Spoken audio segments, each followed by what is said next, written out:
ahead. Morning, Llewellyn. I can hear you. Okay. I have 6 members currently in the meeting. Honorable Nobo is in and out because he's got a bit of connectivity problems. I'm just wondering whether we shouldn't just wait a minute or two for 1 or 2 more members to join us. I see the Honorable Nodada is also just... I'll hand over to you, Chairperson. Thank you.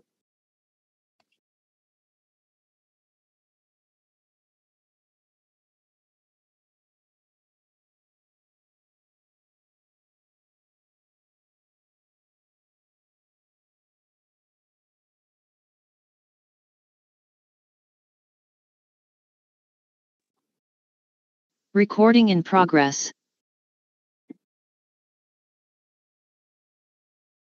Morning, Llewellyn, and welcome back. I hope you have recovered very well. Morning to the DM, the DG, and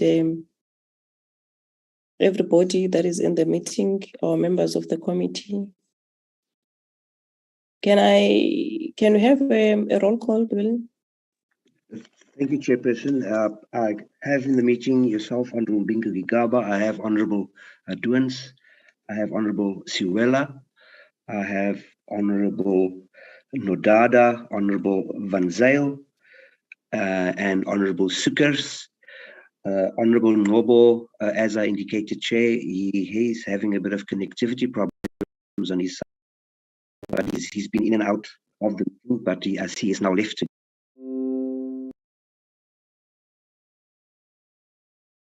All right. Thanks very much. I think anyway, all of us we are, if not now, some time get some connectivity problems because of the load shedding.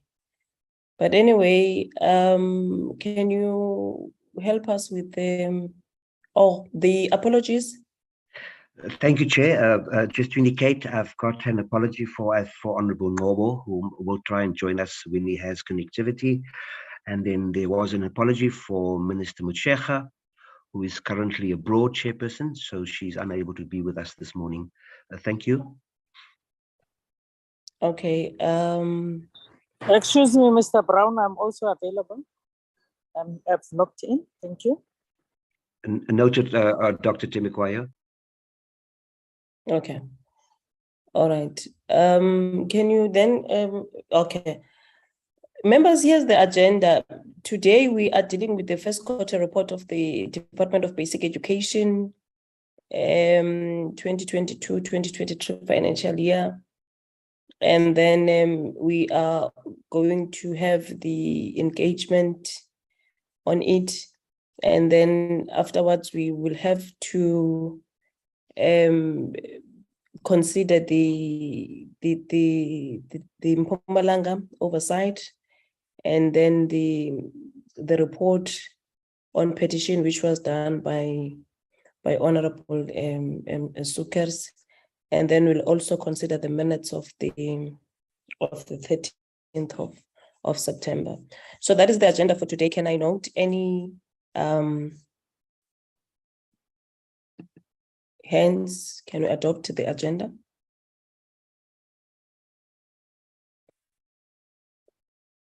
I see the hands of Honorable Adwans and Siwela.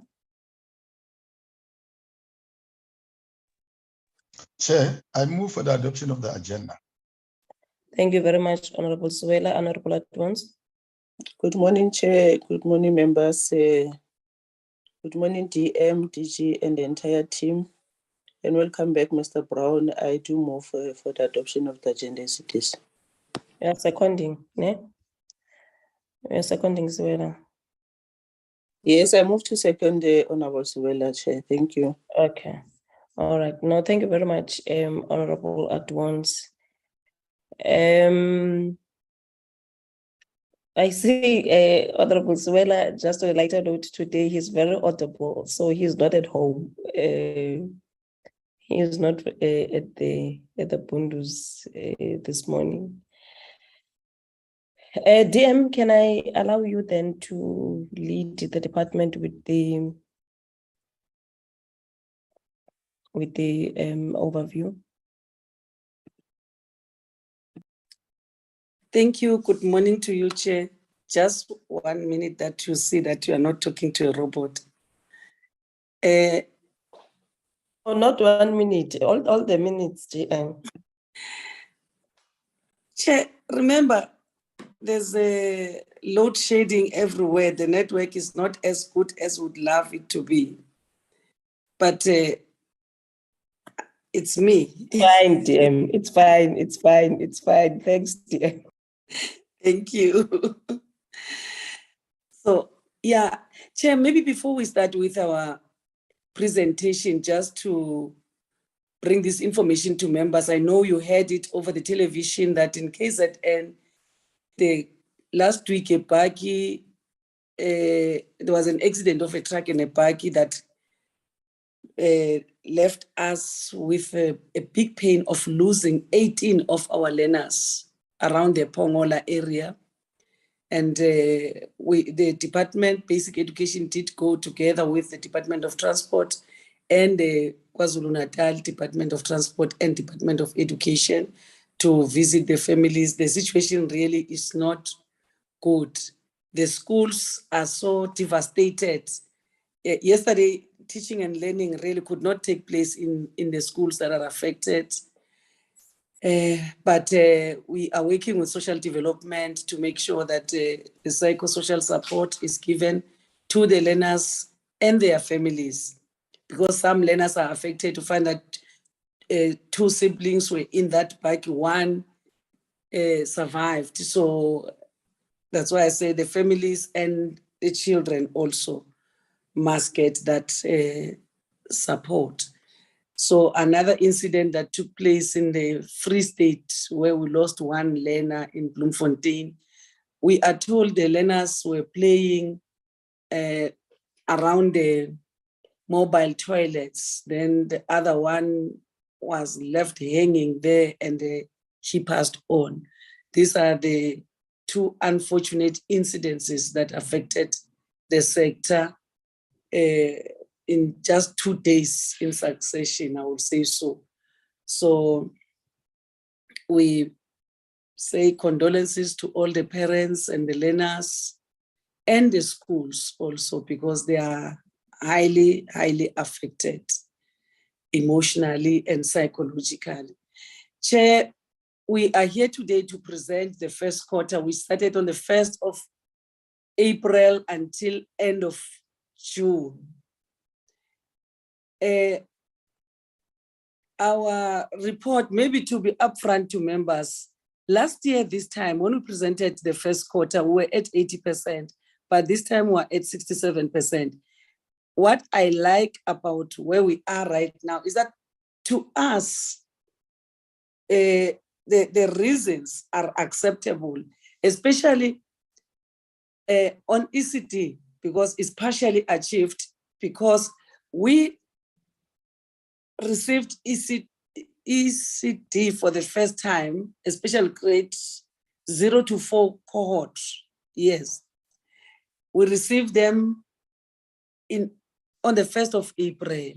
So it was not easy for us to report during the first quarter, because we're still aligning, acclimatizing, and doing all these things. So our report could not reach DPME on time. But now, because the system is stable, I don't think that this will come again as something partially achieved in the near future. In 5, I said, yeah, it's a branch that deals with support, and support that will involve even music and this and that. So the reporting, especially on school-based gender-based violence, we could not, because during the time of the first quarter, provinces, districts are preparing the school music competitions, though many people believe that we no longer have that. So program 5 deals with music, deals with gender-based violence, deals with school safety and all this. So the monitoring of the school safety framework was not effective because at the time we were supposed to go and monitor, they are busy. The time we want to use is the time also they are using for school music competitions. But we have since recovered that. It has been mitigated. It's just that now, because we're reporting for the first quarter, we cannot bring that. It will come when we report for the second quarter. And the second quarter will look like we've overachieved. It's because we wanted to, yes, it might be questionable that why do you want, you said you are going to visit 22 districts. And indeed, that is our plan. And we normally achieve, as I indicated, that we achieved it during the first month of the second quarter, and it is achieved now. But in this report, is not achieved at all on monitoring of the National School Safety Framework, as well as the gender-based violence in schools. So these are the two key things where we did not do well as the department, but it has been mitigated. So I say, let me clarify this to members, not to allow until members ask questions as to why did this not happen. So, Chair, we are the full team from the department led by the DG. All the DTGs are in the meeting, and the presentation DG will outline who is going to take us through. If maybe you allow me, Chair, to give it to DG or give it back to you, you'll call DG to lead on the presentation. Thank you, Chair.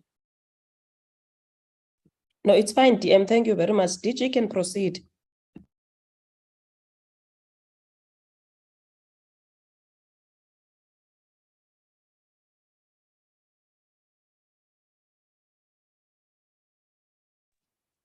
DG. Thank you, Honorable Deputy Minister, Honorable Chair, and Honorable members, colleagues from the Department of Basic Education, and colleagues supporting the Portfolio Committee. Thank you, DM, for eloquently putting the background and giving an explanation on areas that might be perceived as areas of underperformance. As we have done before, let me also put my head on the block this time around to say that these areas in the second quarter of the financial year, when we come back to the Portfolio Committee to report, these two areas that the Deputy Minister has eloquently explained, particularly the one around monitoring matters that are related to School Safety Program 5, would have been fully covered by then. Honorable Chair, I'm putting my head on the block, as I've done before, and we've never failed to live up to the expectation. In terms of ECD, we're sorting out the technical indicator so that we align the reporting to DPME, Department of Performance Monitoring and Evaluation, with what the Division of Revenue Act requires.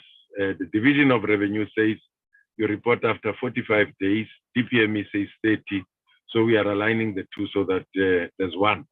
I think we'll align with the DORA so that we just have one reporting interval, which is the same throughout. Well, the presentation is going to be done by two colleagues. The first part of the non-financial performance, which will be based on the achievement of indicators, will be done by the Director for Strategic Planning, Sis Nozipo Mbonambi. She'll lead that part. That part will do the comparison that the DM has spoken to already, but it will also begin with providing some highlights of what has been achieved as major events led by the Deputy Minister and the Minister in the department. And then the second part will just provide our financial performance by the Chief Financial Officer, we want to caution that not all our activities are linked to the 25 performance. For instance, when we have to transfer for Funza Lushaka, we don't transfer 25%, we transfer the entire amount. We've never experienced any risk, but we think it's prudent and correct and proper to make sure that our learners do not suffer. And we just monitor higher education and training to make sure that our Funza Lushaka learners are properly supported and having transferred the entire amount from the beginning of the financial year.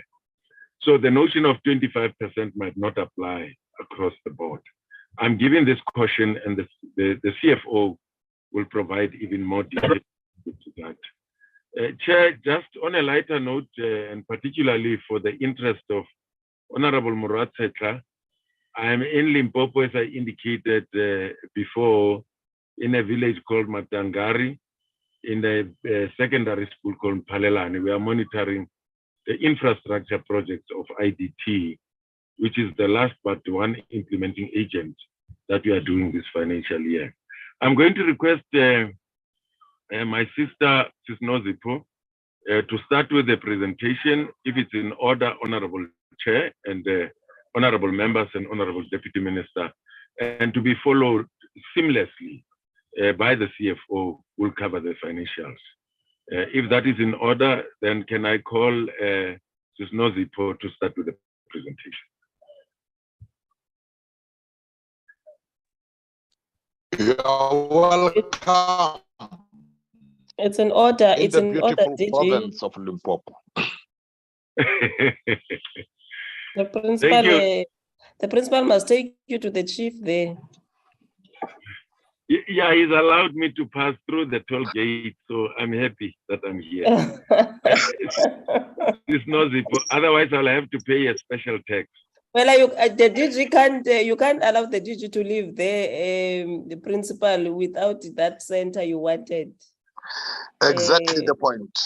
I'll take care of him. He's in safe hands here. Thank you. Okay.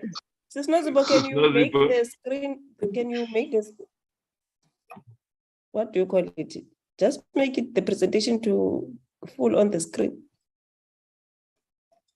Good morning, Chair. I think I have done the slideshow. No, good morning, Chair. With me. No.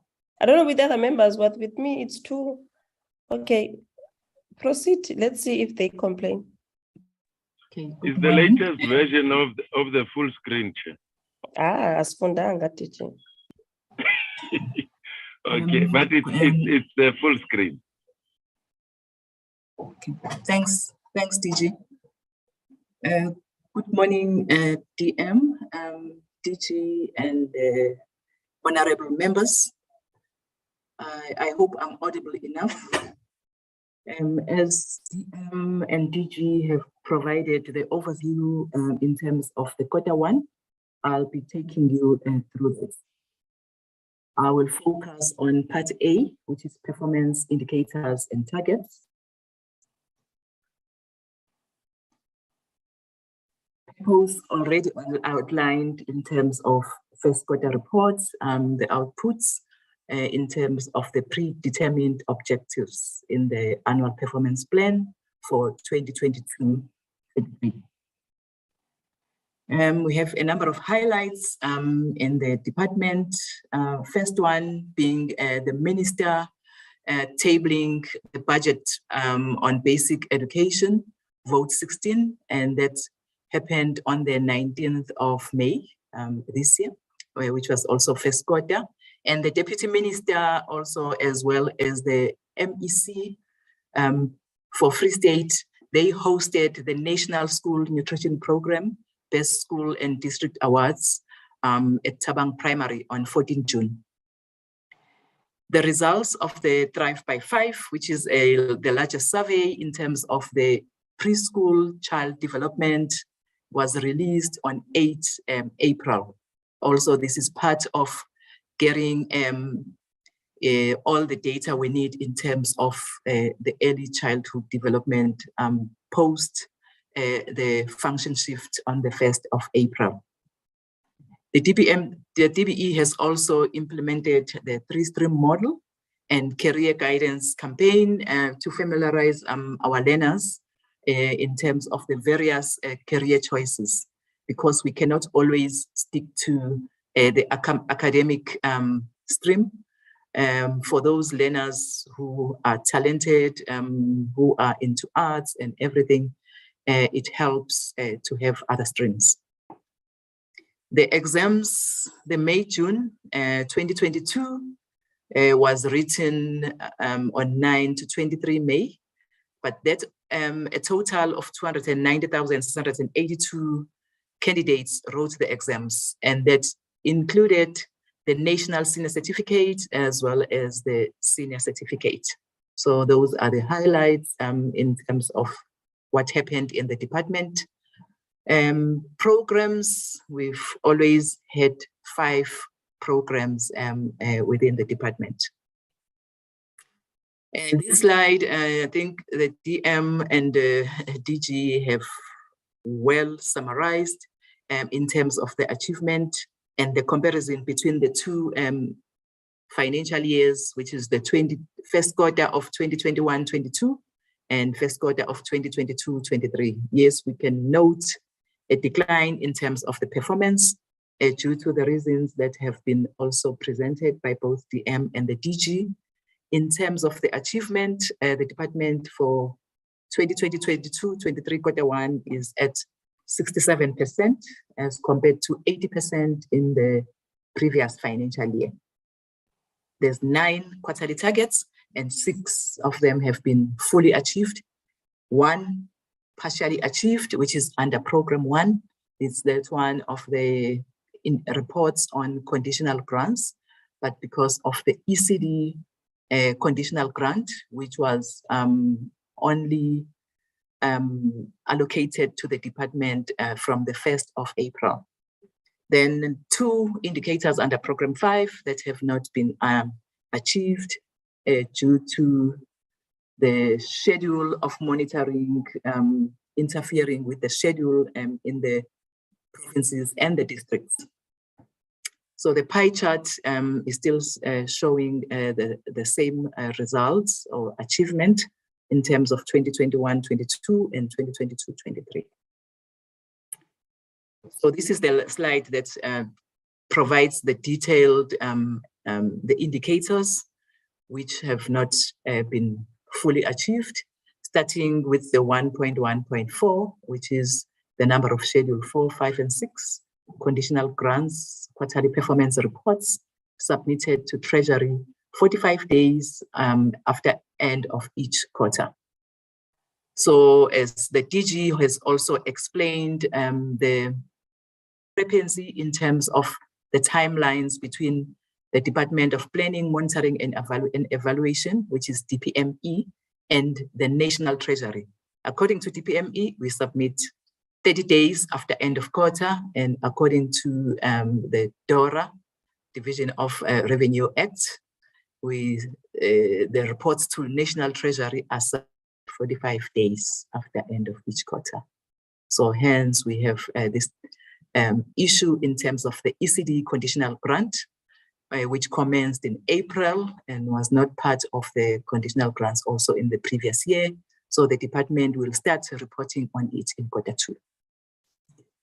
Indicators not achieved, the 2 indicators in program 5, which were also well articulated by the DG. Districts monitored in the implementation of the National School Safety Framework, social cohesion, sport and enrichment programs. And the second one is districts implemented, number of districts implementing the program to end school-related gender-based violence. We know all these programs are very key. So also the reasons have been explained here, but also the fact that there was a full resumption of curricular programs in this year. So hence some of the resources at provincial level, I think they struggled with allocation. That's why we had a clash in terms of the schedules. So as indicated, the 12 districts will be monitored in the second quarter. In fact, the monitoring is in progress as we speak. Then from program 1, we've already touched on one indicator that was partially achieved. So which means out of 4 quarterly indicators, 1 has been partially achieved and 3 have been fully achieved in program 1. So in terms of the annual targets, because we provide the milestones, though I will not go through each milestone. I will try just to summarize also in terms of the narrative. Under human resource management and admin, I will just focus on the appointments, that's 16 appointments, which were made in the department in quarter 1. And on training and social responsibility, also 3 programs were conducted on skills development, facilitator, occupational health and safety, as well as compulsory induction program for levels 4 to 12. Labor relations, 3 grievances were reported. 1 that relates to recruitment processes, 2 intimidation by a colleague, and the 3rd one on the acting allowance. And these are all under investigation. In terms of the financial management services, as we all aware that the department closed by the 30th of April, so it was successfully closed. That includes the books for the department. In terms of the supply chain, also meetings were held from April to June, which were bid adjudication committee as well as bid evaluation committee meetings. And the meetings also are held to ensure that the items are finalized in terms of the tenders. Grant management, the annual performance evaluation of the conditional grants was conducted in various schools in the PEDs. And the conditional grants evaluation that were conducted were on HIV and AIDS, life skills education program, learners with severe to profound intellectual disability, mathematics, science and technology, as well as national school nutrition program. Excuse me. On legislative services, as we know that the Bella Bill was introduced and a lot of work has been done on the Basic Education Laws Amendment Bill. And currently with the Portfolio Committee on Basic Education, there was also a number of briefing sessions on the substance of the bill. Regulations relating to minimum uniform norms and standards for public school infrastructure. The CEM has approved the amendments to these norms and standards on infrastructure and also agreed to public participation process. So the regulations have been gazetted on 10 June to call for the comments. This slide provides detailed cases which were received by the department. So we have the parties on the first column on the left, and then on the middle one, cause of action or a brief description of the case. And the last column, which is the 3rd one, is the status. So without maybe going a case by case, a summary, I'd say it's the 10 cases. We'll only highlight the ones that have been finalized. Out of 10, 8 are ongoing, which means they're still in progress, and 2 have been finalized. I will talk to the ones from the bottom. It will be the 2nd and the 3rd if we start from the bottom. The 2 that have been finalized, Lishate Daniel Molatudi versus Rosalina Sedibane West, sorry. Sedibane Modiba Sports. Then SAOU and Tarina Erasmus versus Garsfontein Life School. So it's the first one, it's an application for joiner of the Minister of the DG. Main application is one for the reinstatement of an educator. And then the second one, an application to set aside an arbitration award. So these are the 10 cases and also the status. Security and assets management. I think I'll focus just on the professional conference organizer that has been appointed to ensure service delivery of events on site. That is XL Nexus that has been appointed.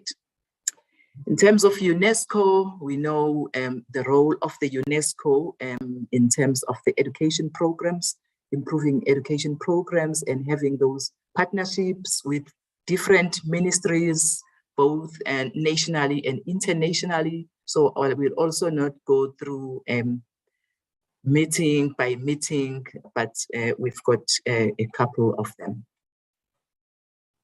This slide looks at the coordination and the secretariat support, which are the management meetings as well as the cluster meetings. In terms of the number of meetings that were scheduled for the quarter, it's 17, 12 of which were convened successfully.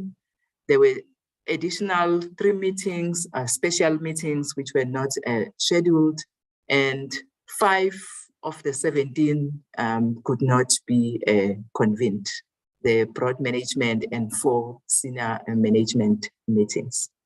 But all the logistical arrangements and the agendas, draft or recording were successfully done. International relations and multilateral affairs. This is looking also at international partnerships that the minister would have also with the ministers from international countries. So I will also note there will be memorandum of agreements and memorandum of understanding that will be held or will be agreed on between the 2 ministers for education in South Africa and the different countries. So I will also not go slide by slide on that. Parliamentary and business process. We're looking at 67 parliamentary questions that were received by the department, and 51 of which were from the National Assembly and 16 were from the National Council of Provinces, which is the NCOP. All 67 questions were tabled. Internal and external stakeholder liaison. There's the unit within the Office of the Director General that coordinates those meetings, key meetings with the stakeholder for DG and the stakeholders. So I will also not go into bullet by bullet on that one. Intergovernmental and technical support also coordinates those meetings, key meetings with the other governments, where DG needs to meet maybe the counterparts from the other departments, and coordinate also in terms of the achievements within the department on the State of the Nation address. There's constant meetings on that to check how far we are in terms of these commitments also by that were pronounced by the president. And DG, or the Director General, also visits or monitors progress in the provinces in terms of the construction sites. For Q1, it was 248 construction sites in Eastern Cape, Limpopo, and KwaZulu-Natal. And this is a way of accelerating the sanitation appropriate for education, which is the SAFE project, as well as ensuring that the implementing agents are complying with the set prescripts. So it's the actual monitoring, not desktop. And to strengthen communication also in the basic education sector, Monitoring of grade 12 autumn camps was done in 8 provinces, also by the Director General and his office, and a number of 84 autumn camps or grade 12 autumn camps were monitored. So the next slides are taking us into the pictures. First one talking to those construction sites that the DG has monitored or has visited to monitor the safe. And the next one on the autumn camps. So some of those 84 grade 12 autumn camps that he has visited. Partnerships will still those partnerships with the different stakeholders, getting sponsorships in terms of the educational programs, which is assisting the department to improve on the learning outcomes. So I will also touch on the provinces that were affected, I think in April, in terms of, the natural disaster that happened, the floods, that was KwaZulu-Natal and the Eastern Cape. Then there was monetary support, food parcels, school uniform, water, clothing, blankets, and so forth. So this also unit within the department is key in assisting the department because like natural disasters, the department won't have control over that. It would happen once the budget is already allocated. Communications and media liaison. Communication is very key also for the department, and to put the department out there in public. 10 media advisories were conducted in the quarter under review. 11 media statements were issued, and also the DBE TV had 12 bulletins and 7 departmental events that were broadcasted, streamed. They were streamed live across the various social media channels. Communications and research. I'll just talk to the 13 editions of the TUDO, which is the internal communication with 145 articles. So the TUDO captures those key programs and key interventions in the provinces, where our ministers or principals also would lead or would host, so that we all are aware on what is happening in terms of the programs and the interventions. Internal audit has conducted the risk-based 3-year rolling out the audit coverage plan, and this was well consulted. It was adopted by the DG and also approved by the audit committee. They also reviewed the 2021-22 annual financial statements, as well as the performance information for programs 2, 3, and 4. Risk management was conducted in terms of the strategic risk that was finalized and also aligned to the 5-year strategic plan, the public-private partnership, information and communication technology, which is ICT, supply chain, which is SCM, and early childhood development. These project risk registers were updated, developed, and are in the process of being finalized. Coding and robotics, the risk register was also updated and signed off. And the risk management tolerance framework was also drafted. In terms of strategic planning and reporting, this talks to institutional reporting and planning. 4th quarter report was successfully submitted to National Treasury, DPME. The annual report was also submitted on the 31st of May to DPME, National Treasury, and Auditor General South Africa. That was when it was submitted for audit. We also finalized the quarterly reports for the public entities.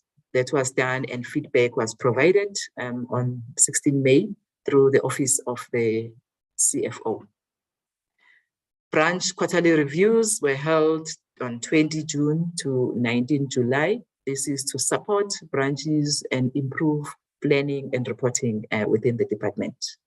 Medium-term strategic framework, priority 3, 2 key reports that were submitted during the period under review.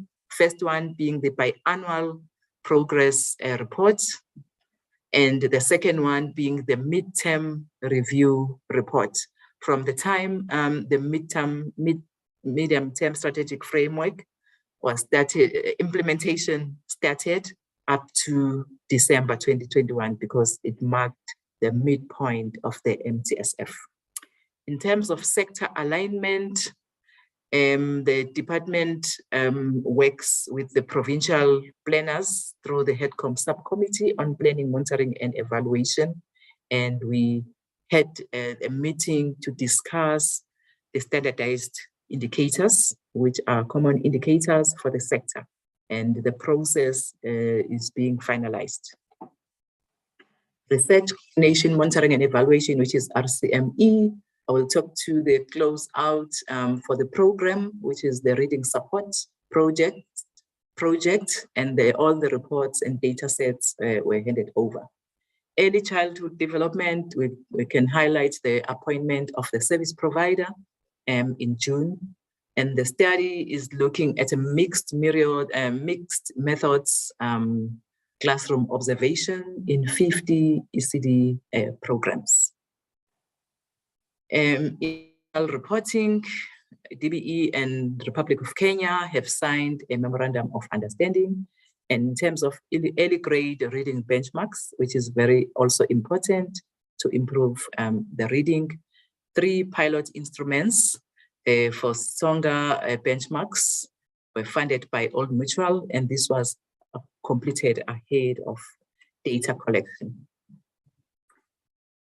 Government Information Officer, that's GITO, the information technology within the department. All the service level agreements between CETA and the DBE were signed, and they are in line with the business agreement until 2027. Project management, coordinate the European Union, facilitated and sponsored the Entrepreneurs for Entrepreneurs, which is E4E, the Integrated Business Plan Workshop, which was focusing on coding and robotics technology, grades 7 to 9 on 7 June. And the same unit also was part of the development of relevant documents and liaising with provinces and stakeholders in terms of the Presidential Youth Employment Initiative. And we know how much this project has made difference by providing employment to the youth. And that takes us to program 2. Also program 2, in the summary, it showed that there's one quarterly indicator for program 2, which is 2.1.1, and has been achieved. For the annual targets under the column 4 validated milestone, we have provided the milestones, which also I will not go into one by one. At the milestones also are a way of monitoring progress. Even if it's annual targets, we cannot wait until Q4 before we see that actually we are not going to achieve this target by end of the financial year. Even the evidence for the milestones is kept by strategic planning, is validated to ensure that the milestone is actually building up to the final target, annual target, which will be achieved by the end of the financial year. So program 2 narrative is opening with a very key program early childhood development. And the key also milestone in terms of that is the Minister of Social Development, Ms. El Zulu, handed over the ECD function to the Minister of Basic Education, Mrs. Nsaga. And this happened at Freedom Park on 1 April 2022.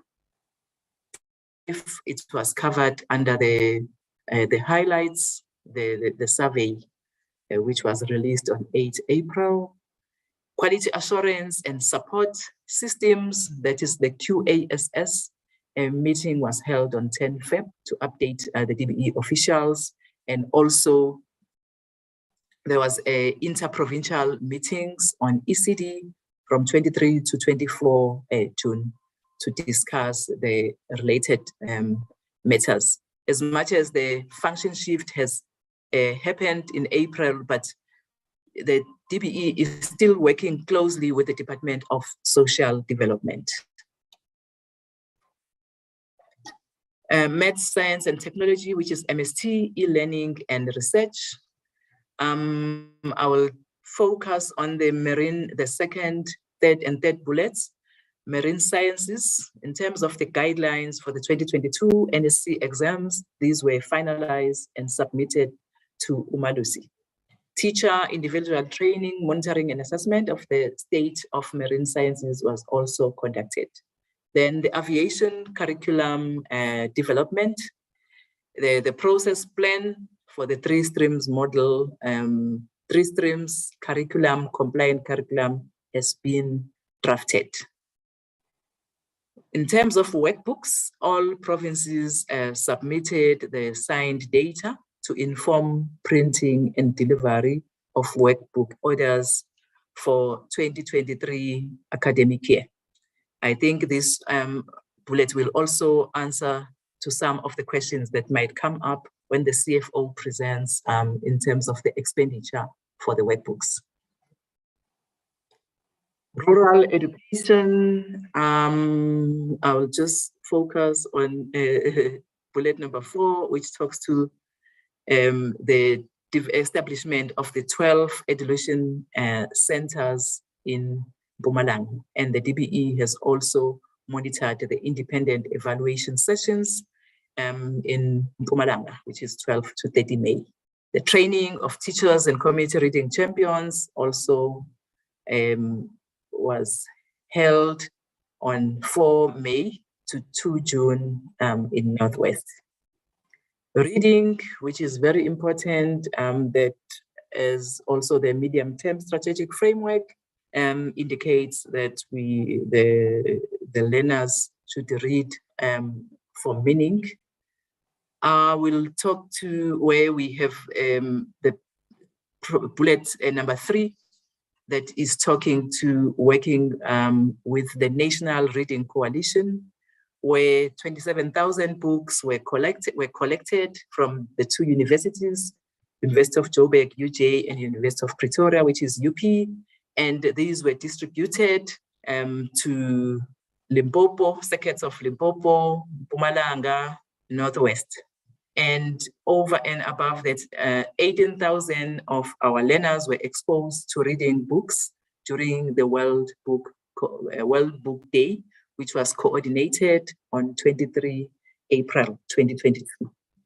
In terms of further education and training, curriculum implementation was monitored in 124 schools across 15 districts, and 14 subject committee meetings also were held 13 to 26 April. History Ministerial Task Team hosted 5 meetings to refine the content in grades 8 to 12. In terms of general education and training, also there were subject committee meetings and also continuation of development of teacher guides, which are assisting to strengthen reading with comprehension for 10-year-olds, which I've already touched on as the MTSF, and also key to guide teachers on how to transition learners from home language teaching to English language of learning, which is which is LOLT. Also teacher guides and learner books for year 1 to 4 were developed and quality assured in the schools of skills, subject occupational life skills, occupational creative arts, physical education, English first additional language. I already also covered that when I dealt with the 3 streams that we don't want, where the department is not limiting learners only to the academic stream. In terms of inclusive education, accommodations and concessions, the procedural manual for the assessment of learners who experience barriers to learning, grades R12 was finalized. I can also talk to 155 officials which participated in the meeting in terms of the implementation of the conditional grant on learners with severe to profound intellectual disabilities. 199 also officials in the meeting were orientated to the revised reporting templates, good practice, and also the implementation of the program was shared. Second 10th metric program, which gives those learners who could not complete their metric another chance. We talked to the support to the registered learners for this program, and which was provided for May-June 22 exams, and these have been written already. Support was provided through the 4 platforms: face-to-face classes, broadcast through television, radio, as well as digital content and hard copies of study materials. Program 3 that talks to teachers, education, human resources, and institutional development. In program 3, they have one quarterly target as well, which has been achieved. We can see it's green. The other targets are annual. However, we report the milestones. We can see with 3.1.3 in terms of the Funza Lushaka placements, that number is a milestone. But at the end of the financial year, then it will be a final achievement. So as indicated earlier, that I will not go also milestone by milestone. Education, labor relations, and conditions of service. The 39 queries which were received from different areas of work, and some were directed or rather addressed to the provincial education departments.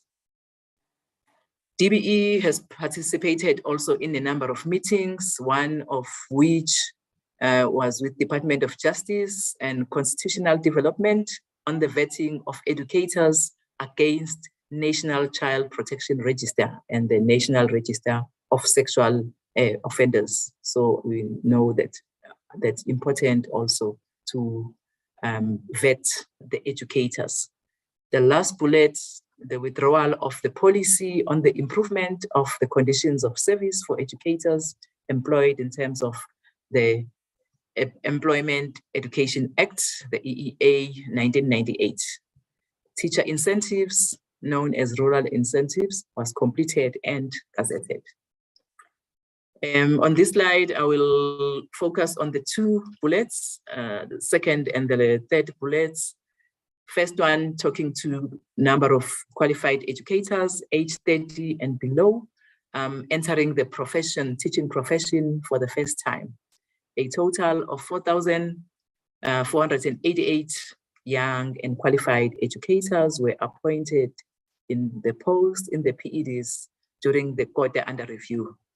1,291 of which were permanent, 2,292 temporary, and 905 substitute or relief appointments. The last bullet is talking to Funza Lushaka graduate placements. 49% were placed during the quarter under review, and in numbers, that is 2,080 graduates placed out of 4,232. educator performance management and development, and whole school evaluation, monitoring and support was provided in Gauteng and Limpopo head offices, and 9 schools also on the quality management system. 3 PEDs were also monitored, KwaZulu-Natal, Mpumalanga, and Northern Cape.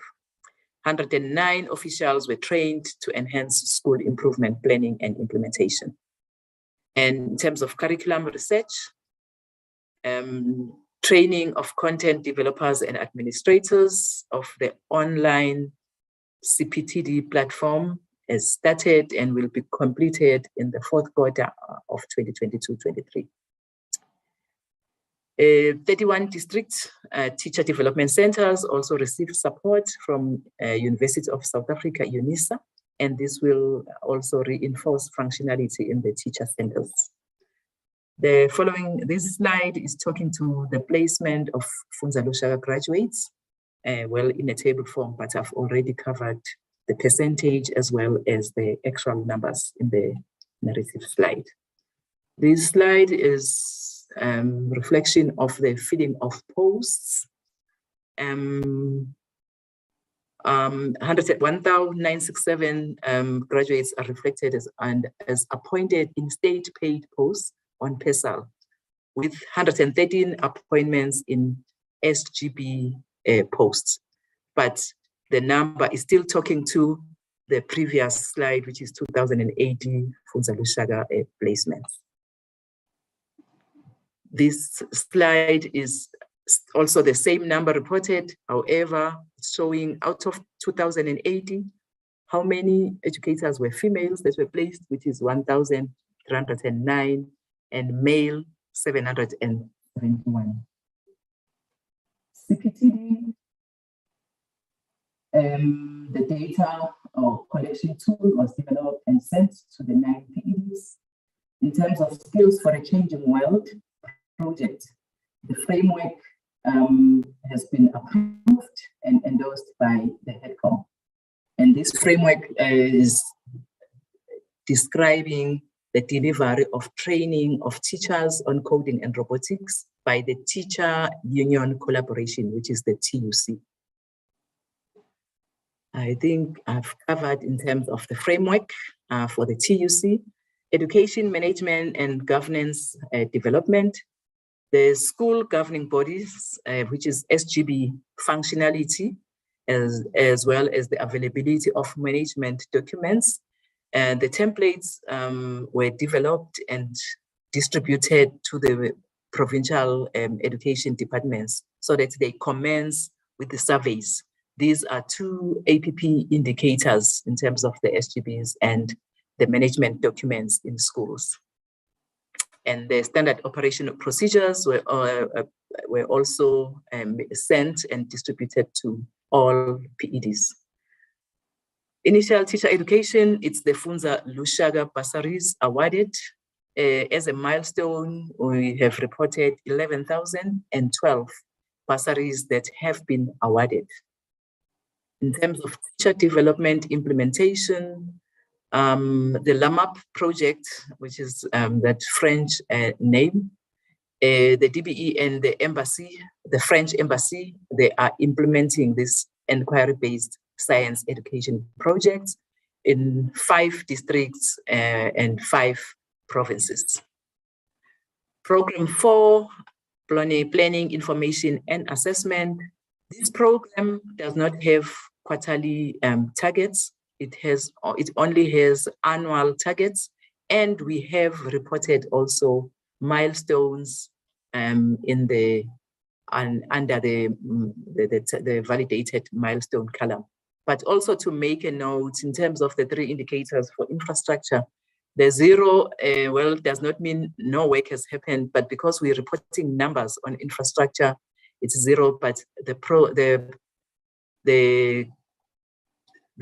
projects are at different levels of construction, and in Q2 we will start reporting the numbers where we do not have them. But for sanitation facilities, we do have 45 which was completed in the quarter under review. So as I've done with other programs also, I will not go through each milestone. EMIS, Educational Management Information Systems, the SASEMS help desk assisted about 1,700 schools, and districts with the queries, and also corrected about 150 databases. There was also a maintenance version that was released on SASEMS 22.0.2. And in terms of the learner unit record information and tracking system, which is the LURIDS, a total of 16,900 schools that includes about 8.5 million learners, as well as 200,000 educators were uploaded on the system. So this is a way also of tracking the learners in the system, the educators in the system, as well as the schools. The unit also worked on the NSC candidate registration data, which was extracted and prepared to be uploaded in the examinations mainframe. This is also in preparation for the capturing of the results in the system examination mainframe. The ECD Census 2021 results were publicly launched on 13 May.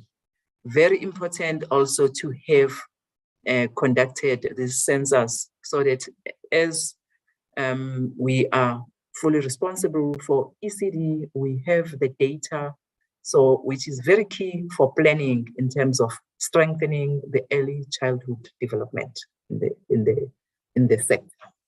Public examinations, I will just touch on the total number of question papers for both October-November 22 examination and the May-June 2023 exams. That's a total of 320 exams that we should have for that. This slide talks to the administration of the examination in terms of the bulk certification, which has been completed, as well as the remark and the recheck processes. And Umalusi and Sorisita and Umalusi also have performed the dry run testing of the system for June 2022 processes. I think this has been overtaken by the events because the exams were written and already. National assessment, I'll touch on the systemic evaluation study that has been conducted across provinces in grades 3, 6, and 9 sampled schools in language and mathematics. And also the diagnostic assessments on language and maths test items for these grades have been compiled into booklets. 32 booklets have been produced. General education certificates, the curriculum tests for language, maths, natural science, and economic management sciences, that has been concluded. In terms of early learning national assessment, 287, it was conducted in 287 schools nationally. Provincial budget and monitoring, the quarterly reports was the responses were uploaded on the system for quarterly reporting for the PEDs. And the unit also that is responsible has presented to the HEADCOM subcommittee on planning, monitoring, and evaluation, the preliminary spending for 2021-22, the 2022 medium-term expenditure framework, and the electronic quarterly performance reporting system. And the main purpose also is to align financial and non-financial data. But this unit deals with all provinces in terms of budget and expenditure, as well as the non-financial data. Provincial and district planning and implementation support. I would focus on capability building of district officials, DBE working with the NECT at the district conference on education reform on 6 to 7 April with minister, deputy minister, and the DBE senior management, as well as NECT. And there was a pilot study also from 22 June to 1 July with 50 district officials to empower them on 7 areas to enhance district functionality. So this is very important because the functionality of the district will assist also the functioning of the schools and also in terms of the learning outcomes. School level planning and implementation support. I'll just focus on the calendar, 2024 school calendar, as well as the proposed 2025 calendars, which were discussed at the HEDCOM subcommittee, and also public comments on the proposed 2024 calendar on 9 May. The other bullets are talking to the inquiries which are received through presidential hotline. We can see that the resolution is 99.7%, 1,317 cases have been resolved. And also there's a DBE call center. In the quarter under review, 3,300 inquiries were received and were all resolved. And through the website, 958 inquiries were received, and 80% were finalized. 20% were junk and repeat emails. National Education Evaluation and Development Unit, NEDU. There were sharing sessions on foundation phase skills, and these are linked to the DBE workbooks aimed at the departmental heads within the foundation phase. So 28 sharing sessions were conducted and were attended by 1,738 participants from districts and province, school-based participants, departmental heads, principals or deputy principals, as well as the educators. QLTC, there's a strategy has been developed to revive quality learning and teaching campaign structures in all provinces. And in terms of education infrastructure grant, which is the EIG, it's the allocation for this financial year is 12.3 billion, and this is transferred to the PEDs in 5 tranches or installments. The second installment, which was the last one that was transferred, was on 27 May, but that was transferred on the submission of monthly infrastructure reports, also in the format as determined by Treasury or as per Treasury regulations. Last program, program 5, has 4 quarterly indicators. 3 have been, 2 of which have been achieved.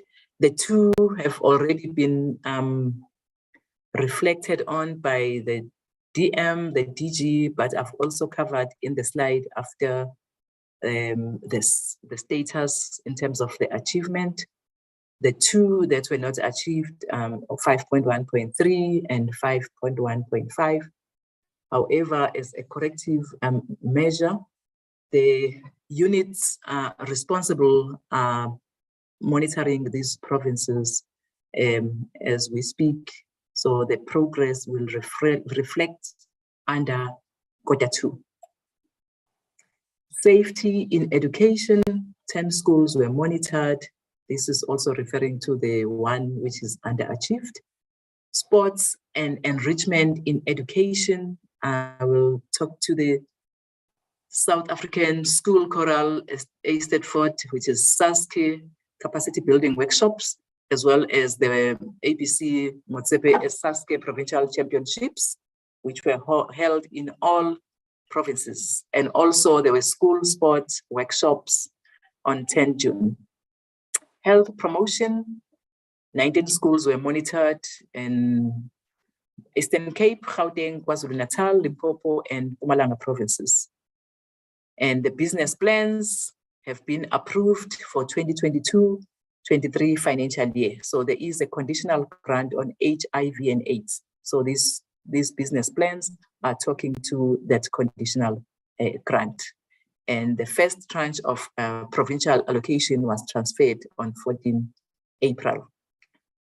Health promotion, I think the first one is talking to the annual performance evaluation of conditional grants.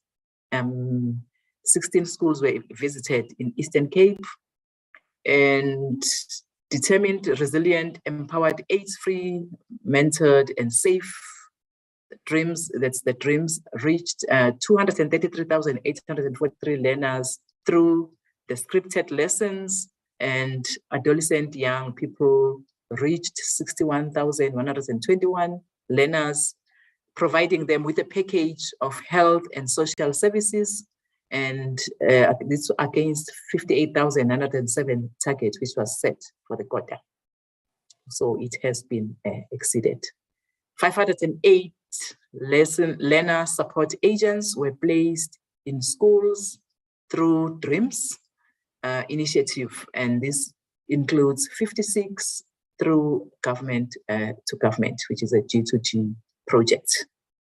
Last bullet, deworming has been conducted in PEDs except Northern Cape, Limpopo, and Gauteng. Mpumalanga and Free State provinces reached 635,903 learners combined. Second bullet, still on health promotion. The water and sanitation hygiene program distributed also hygiene packages in 6,535 schools in Eastern Cape and Gauteng, thereby reaching 430,225 learners. School nutrition, 38 schools in the 11 districts were monitored in the quarter. That is also covered under the indicator performance tables. Sorry.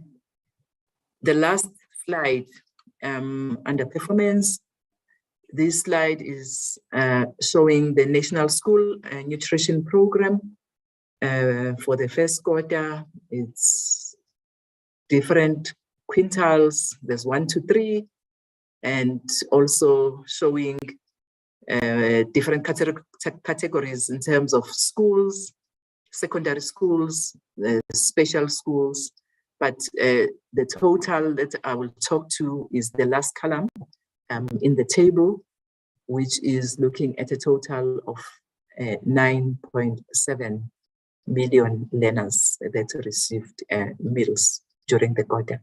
Thank you, Chair. Yeah, thank you. Good morning, Chair, members of the committee, DM, DG, and colleagues. I'll deal with the financial part. If we can go to the next slide.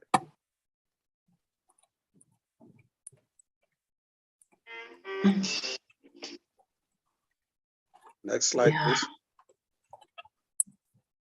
I'm working on that. I think when it comes to finance,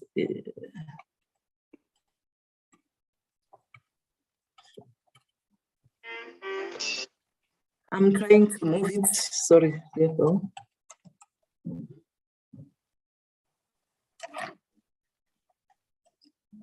Why don't you remove the slides and then restart?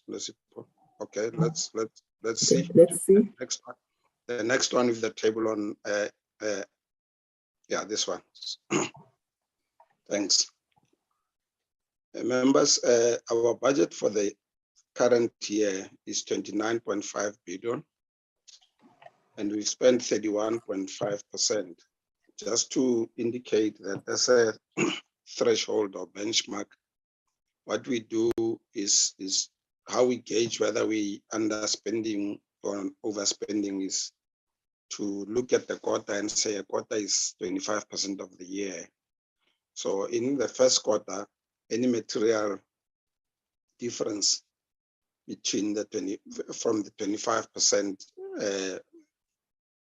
we explain that. So on this slide, basically the big material differences is on program 2, which is curriculum policy, where we spend 14.3%.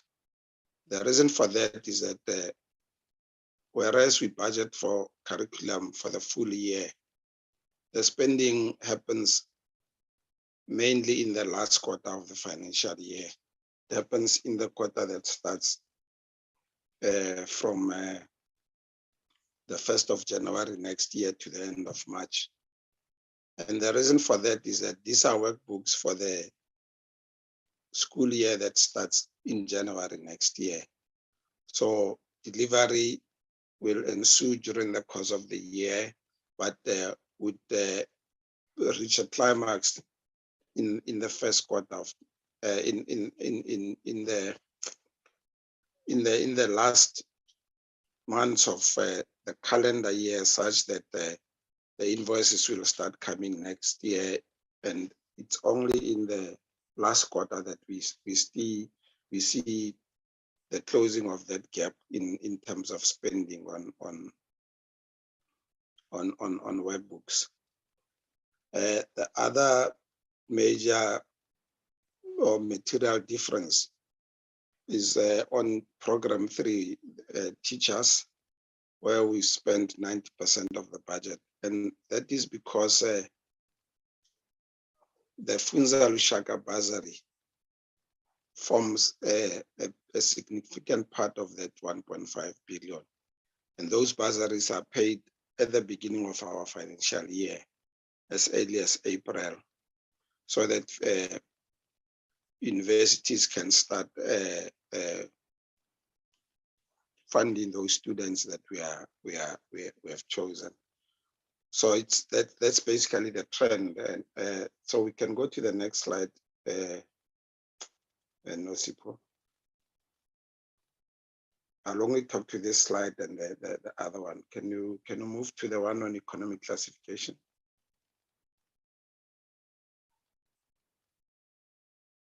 Yeah, this one. Sorry, just go one back or one forward. Yeah. Yeah, I'll also talk. This is the other slide that I'll talk to. It's the same budget, except for the fact that whereas the first slide was per economic was per program, this one is per economic classification. And as you can see, the workbooks budget falls under the goods and services budget, which is currently underspending big time. I'll skip a few slides and then move towards the end. It's not a lot of slides on finance. Just move on, Nosipo, then I'll tell you where to stop. Just move on.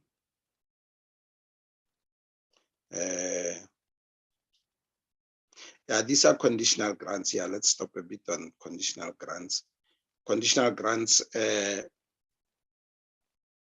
these are grants that we transfer to provinces, and then as you can see that some have spent the transfers, others are just above the 25% mark, whereas some are below, and it's because the transfers happen after we've done a predetermined, or in terms of a predetermined schedule that we make. So the fact that you find that the others are at 10% doesn't mean that there's no plan to transfer. So we transfer in terms of a predetermined schedule. Can we move to the next slide? Move on.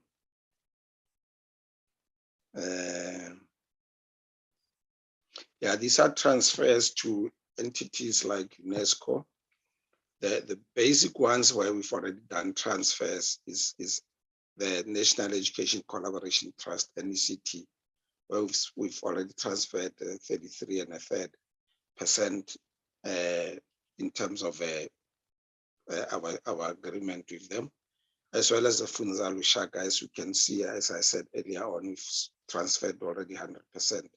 The rest of the transfers happen more towards the end of the year, depending on the claim that comes through from, or the invoicing that comes through from the various entities. We can move on, Nosipo. The same applies to these three entities, Malusi, t.b.c, and says we transfer in terms of our agreement. For example, t.b.c, we transferred already the whole 100%, whereas with Malusi we've transferred 50%, and with says we've transferred just over a quarter of the budget. Let's move on. Yeah, go to the next slide, sorry. Next slide, Nosipo. Yeah, this one. This one is the ASIDI grant, or the school infrastructure backlogs grant. We spent 19.65%, and the reason for us not being at 25% is because some of the invoices, about 400, but maybe if you go to the next slide, it will show 372 million. Yeah, it's not this one, but yeah, the invoices that related to the Q1 coming from the implementing agents, some of them came too late for them to be included in the first quarter spending, but that has since been captured in the second quarter, and then the spending will improve. Thanks, Chair. I'm done, Chair. Thank you. Thank you, Chair. Okay, DM. Thank you very much. DM, DG, Ms. Mbonambi, and Mr. Kono. Thank you very much for the presentation. It's load shedding on my side. I'm not sure if I'm audible. But members, okay. Members, there's the presentation, Q1, DBE. Can we seek clarities, engage them? There is a hand of Marina Van Zyl. You can proceed, ma'am, Honorable Van Zyl. Thank you, Chairperson. Good morning to colleagues. My question is on the Funza Lushaka bursary program. We know a key feature is that it's linked to a service obligation upon completion of teaching qualification, and that then means that after graduation of a Funza Lushaka bursary holder must then immediately assume teaching position in a public school. The graduates are then placed by the Provincial Education Department to teach in a public school in which a teacher is needed. Each year of service will repay, obviously, then a full-time year of bursary assisted study. So placement can be done either in the province or anywhere in the country. My question really then relates to the 49% that has only been placed. This means that graduates are sitting home and there's a lack of teachers in schools. What is the department doing to address this? Thank you. Thank you, Honorable Sukers. Good morning, Chair, and good morning to my colleagues. I also just want to say thank you to the department for their presentation. Chair, I want to focus on the issues that were left out, and I want to start with the question that I asked regarding the ECD social environmental impact assessment. We're still waiting answers on that. So if the department can give us a reply on the question that was asked around the ECD social environmental impact assessment last week or the week before, I'm sorry.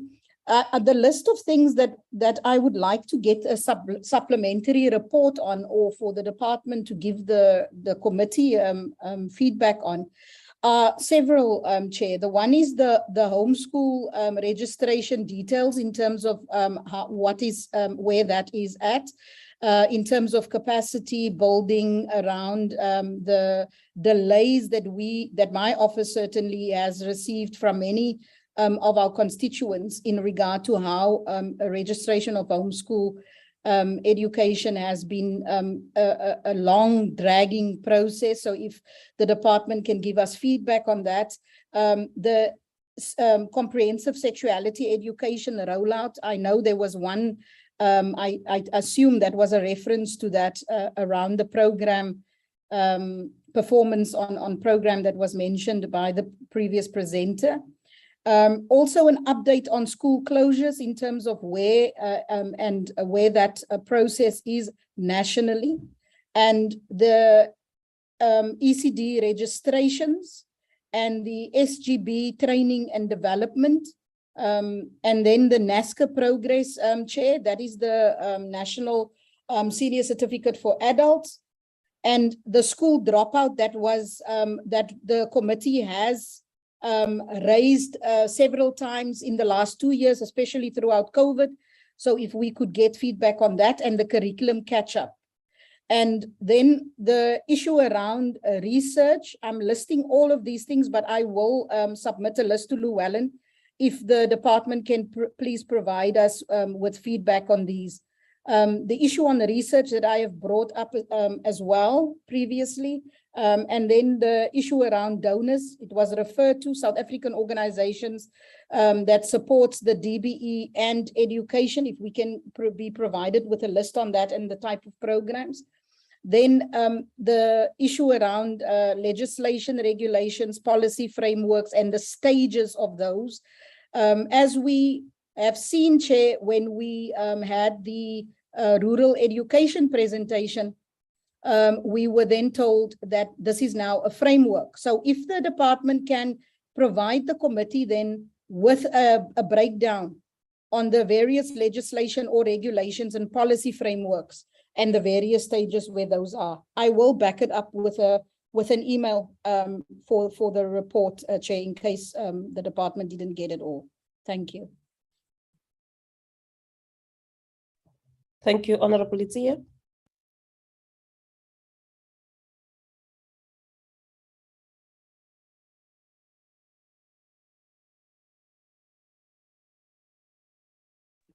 Honorable Itzia.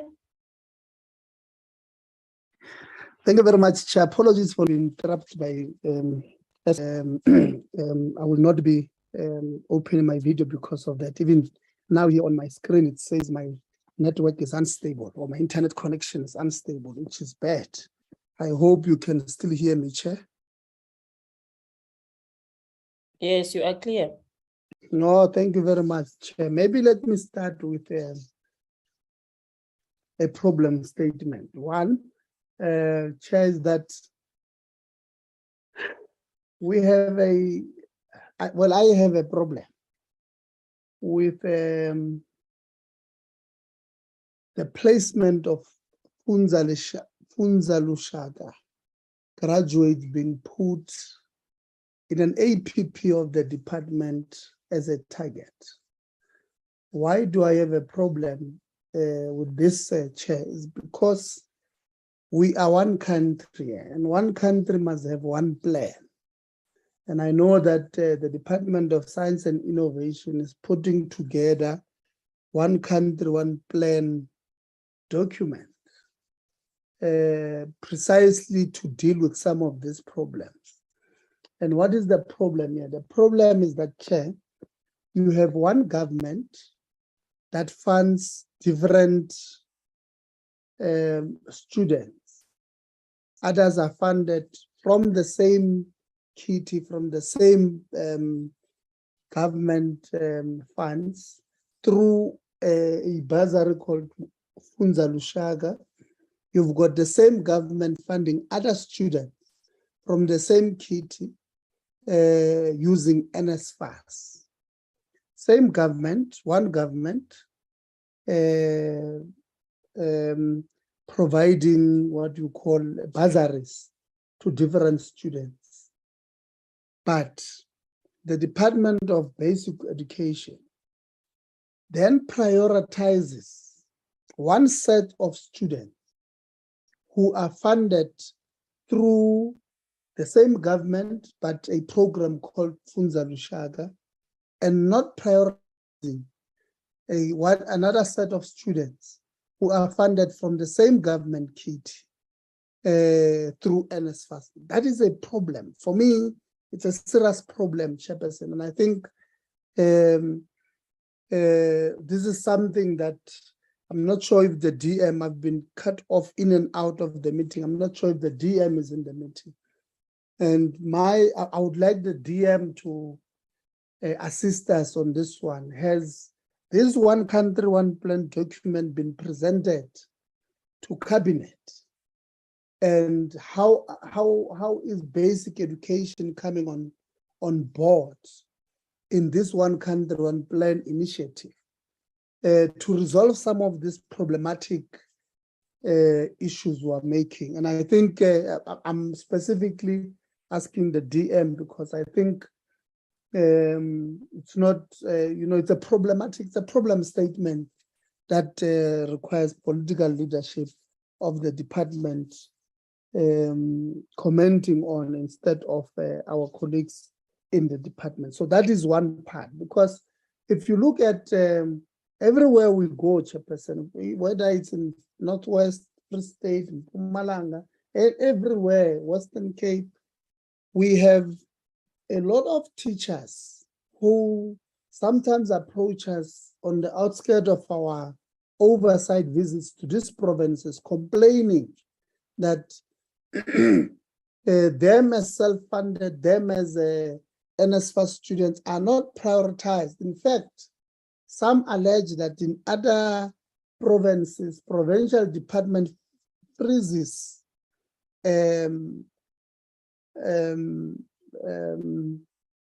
these posts if they don't have enough Funza Lushaka graduates on the market already, and they close the door for them, and they don't think, and well, I also don't think that is fair. So maybe the DM is on the platform, she can just take a bite on this problem statement that I know I'm putting her on the spot, but I think that's what we must do, to shake things up, the DM.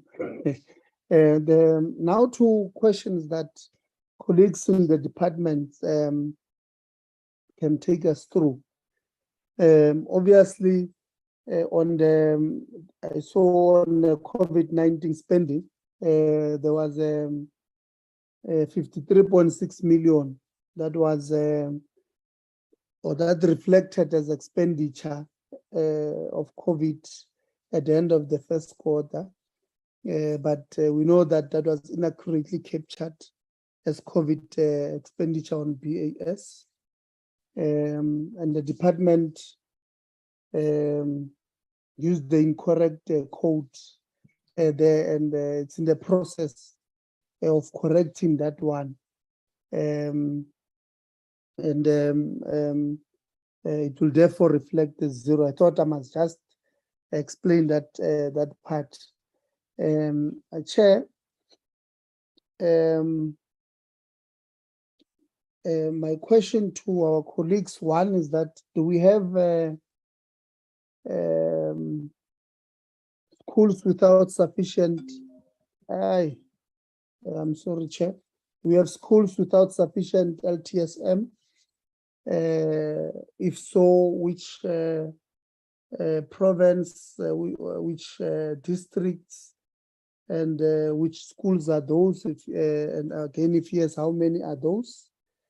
And how are our principals held accountable in terms of performance of their schools? Because, Chair, we do have serial underperformance in terms of schools. How do we hold the principals accountable in terms of that? And and how are districts under perpetual or serial underperformers in terms of district directors? How are we also holding them accountable? And who, maybe in terms of performance of schools from the department, is responsible for this underperforming of districts and particular schools, and how do they hold these colleagues of ours, be it district directors or principals, accountable? And according to the department, do we think we have sufficient teachers in the system who are employed? I know there are others who are advertised and all of that, but I'm saying if we switch the plug today and say no one goes in, no one goes out, are we comfortable that we've got sufficient teachers in the system? When I think we're in Mpumalanga, if I'm not mistaken, Chair, we had received a report, I think, from the department in Mpumalanga, or it was the national department, I can't remember, excuse me for that. There was a comment that was made that our teachers, the teachers that we have currently, we might be having a slightly older teachers in the system who might in the next 2-3 years exit the system. What are the numbers there? In the next 2-3 years, I know the chair was putting the department on the spot, and I'm willing to accept that if they don't have this information right now on hand, they can, within 7 days, send it to us in writing, because I know it's quite detailed. In the next 2 or 3 years' time, what are the numbers looking like? How many teachers are we likely to have lost or to lose from the system due to old age, retirement age, and all of that? And what is the plan of the department in making sure that when that time comes, maybe this year they've got 50,000 going out of the system, I'm just making an example, Chair. What is the plan of putting them into the system, noting what I would have said earlier about only priority being given to Funza Shaka, graduates, instead of everybody else? And then on the MST schools, Chair, I know you know that I also serve in the Higher Education Portfolio Committee. And at the beginning of the year, that department did not reach their targets of getting, I think it was 60,000 students into higher education space on this MST major subject, because we could not, as basic education, produce enough students or enough learners from the basic education entering into university space with a minimum of 60% or more on maths and science and related subjects. So on maths, on MST, what is it that we're doing?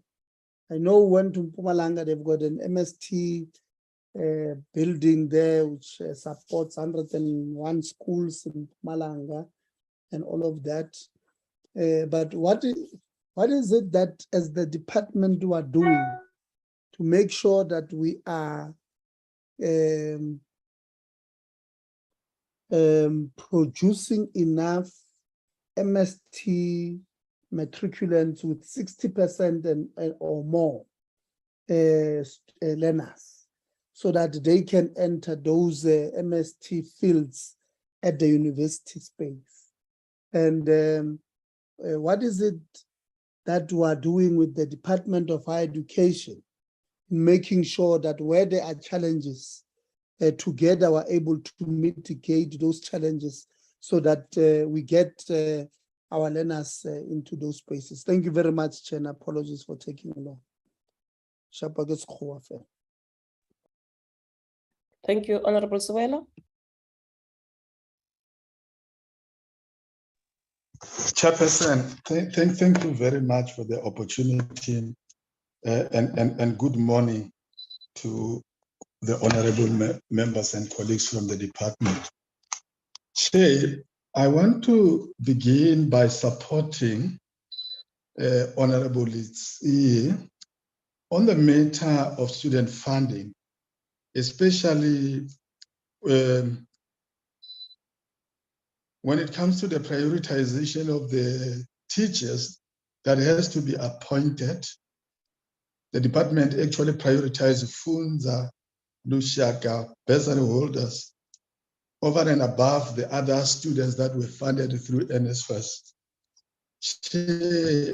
We are one country, and all these students are coming from the same environment, the same setting, and they both qualified for funding by the department because of their situations and environment that they come in. And upon their completion, having recognized the settings where they come from, they are then discriminated against, and then you prioritize one over the other.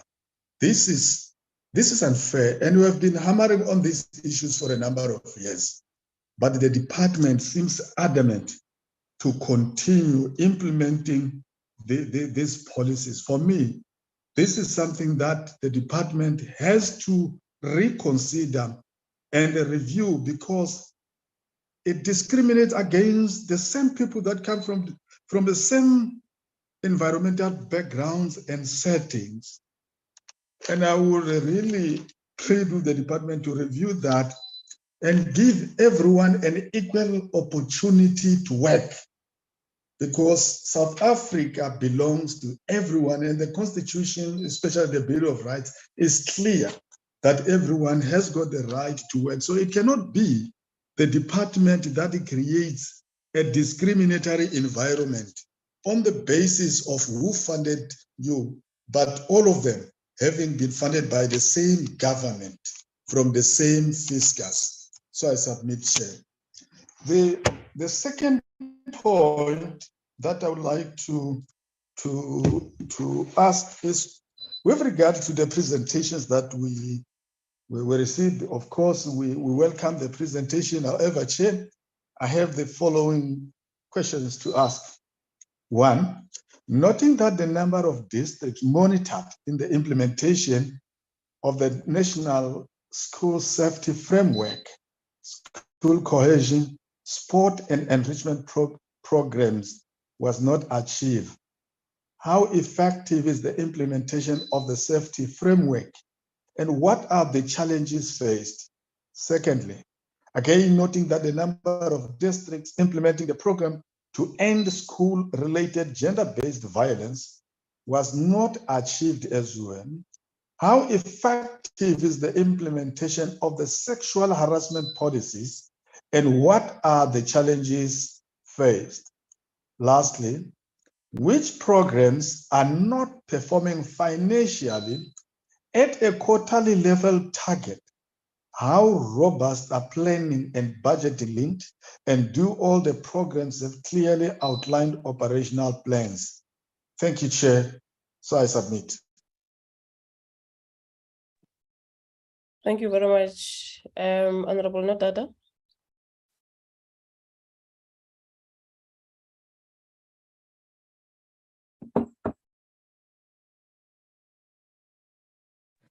Thank you so much, Chair. Chair, can I just check if I'm audible before I start?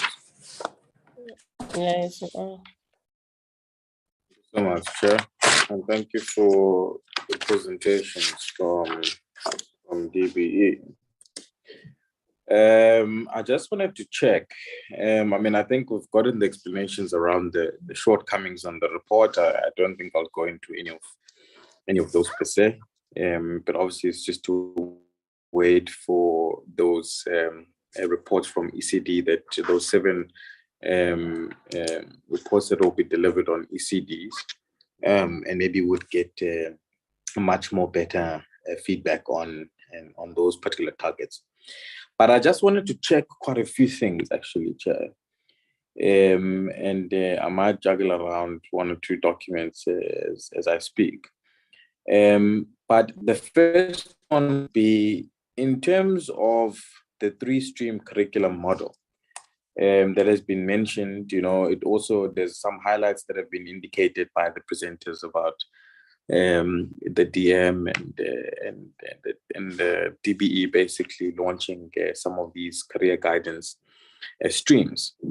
Yesterday, I visited one of the schools in what is now known as Gqeberha in the northern areas, David Livingstone Secondary School. And this school is part of a pilot, which is part of what we would call part of the 3-stream curriculum model, but the Eastern Cape is piloting these type of schools. In the Western Cape, they're known as School of Skills, where learners that have massive challenges in terms of reading, writing, and numeracy, are kind of channeled into these schools to try and see if there's no skill that they can acquire, so that from a vocational point of view, in some instances an occupational point of view, that they can be able to exit the system, at least to go and find some sort of work. I just wanted to check with DBE on this one, because from a curriculum point of view, there's guidance, I know you do monitor CABs. There's this 3-stream curriculum model that has been now introduced and the different pathways in it. But with these particular schools, the School of Skills, where they basically count year 1, year 2, year 3, year 4, around that concept, they seems to be a disjointed implementation, or rather understanding of what these schools are all about. Even though they've existed for quite some time, in the Western Cape as an example, they still don't have a certification process at the end of it. So there's no recognition or it being certified. I think I've raised this before. But the core of my question is around 2 things. Is this particular School of Skills part of the 3-stream curriculum model on vocational and occupational streams that are available? Even though it might not lead to a general education certificate at the exit level of grade 9, but counted as year 1, year 2, year 3, year 4, is there a plan in place to make sure that learners that are channeled to these type of schools, because they do exist, they exist in the Western Cape, they're being piloted in the Eastern Cape, and I believe in other provinces as well. But the biggest major concern of school governing bodies, parents and communities and teachers is then if a learner is complete, with this, 4 years of the School of Skills, what certification mechanism is there? Are we involving Malusi in this discussion? Is it part of the NTUF discussion? Where do we locate it? And in this 3-stream curriculum model, for learners that have that inability, that you've then already presented about giving career guidance on the opportunities available in the 3-stream curriculum model, are they part and parcel of this plan? Because many of these learners are learners that have struggle with cognitive ability and other abilities, and some of them are L-sense learners, and reading, writing, meaning languages, and then numeracy, which is mathematics. They might extremely struggle, because that school that I went to yesterday has a dual stream.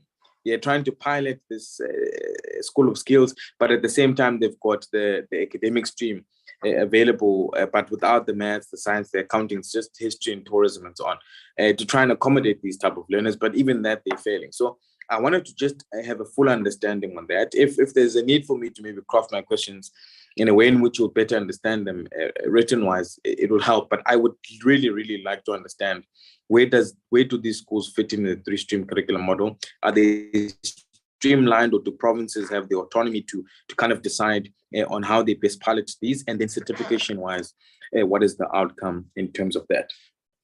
The second question I would like to ask is around ECDs. Understandably so, you did mention that there will be a reporting mechanism that is going to come through in Q2 on this. But the main question that I want to ask on ECDs is in relation directly to those particular reports.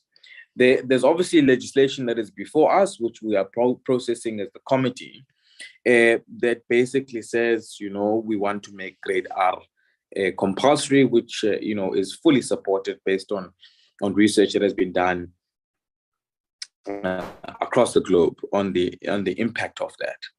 But the main questions I have are around the issue of all the relevant costs, including the costs of building the necessary classrooms, the maintenance costs, municipal costs, to schools, the cost of appointment of the necessary educators, or even training the current existing practitioners.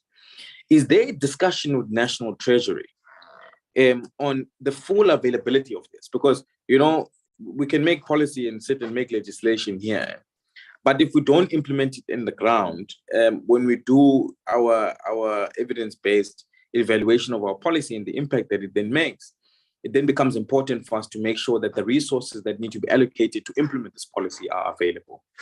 Now, in the previous budgeting cycle, which is the one that we're currently in now, when the APP and the budget was debated, the migration happened in April, 1st of April, if I'm not mistaken. But the funds that were allocated to it were not responding fully to this. So now moving to the fact that there's a migration of ECD, then there's going to be grade R that is made compulsory if the law is then obviously passed with the amendments proposed in the South African Schools Act. The discussion that takes place with National Treasury on these reports that you will obviously later on present, do they cover these things that are required to make sure that we actually fully implement this policy and law once it's promulgated and put there and passed and so on? And what are those discussions? Because there's a rough estimate of how much is required to fully implement this grade R being compulsory as part of the early childhood development program.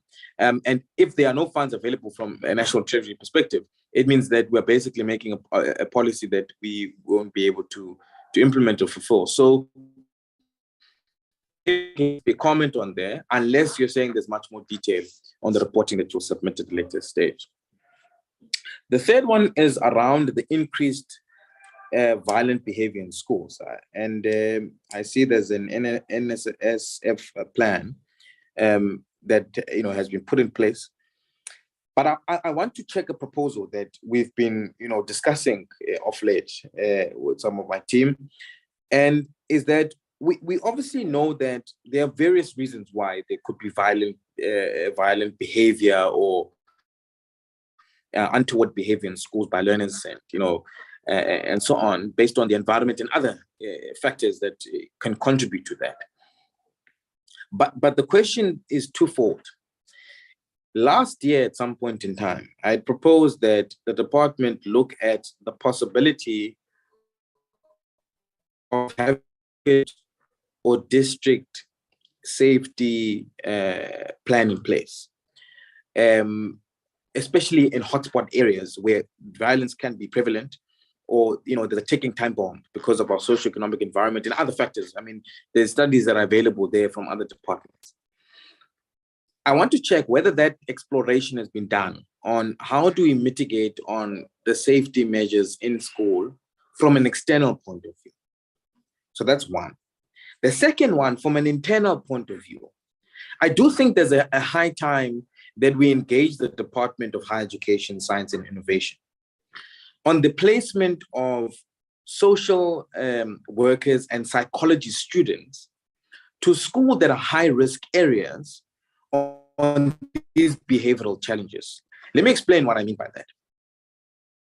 Is that, for example, we've done a study in other countries. There's a state of Hesse that we went to, where the Department of Education, in collaboration with the Department of Higher Education, places social workers and psychologists in schools in areas that could be high risk of behavior based on the socioeconomic environment, the violence in that area, and other studies that have been done by the social development department of that area.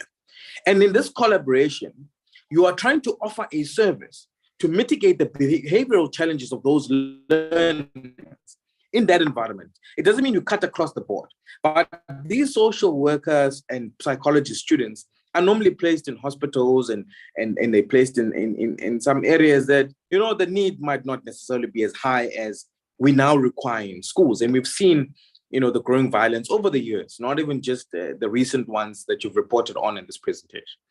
So would there be an appetite to engage the Department of Science and Innovation, Higher Education, on the placement of these learners, because they have to do practical work in any case for them to be able to graduate, so that they're able to offer that service, not just to learners, but to that particular community that can access that service via that school that's located there.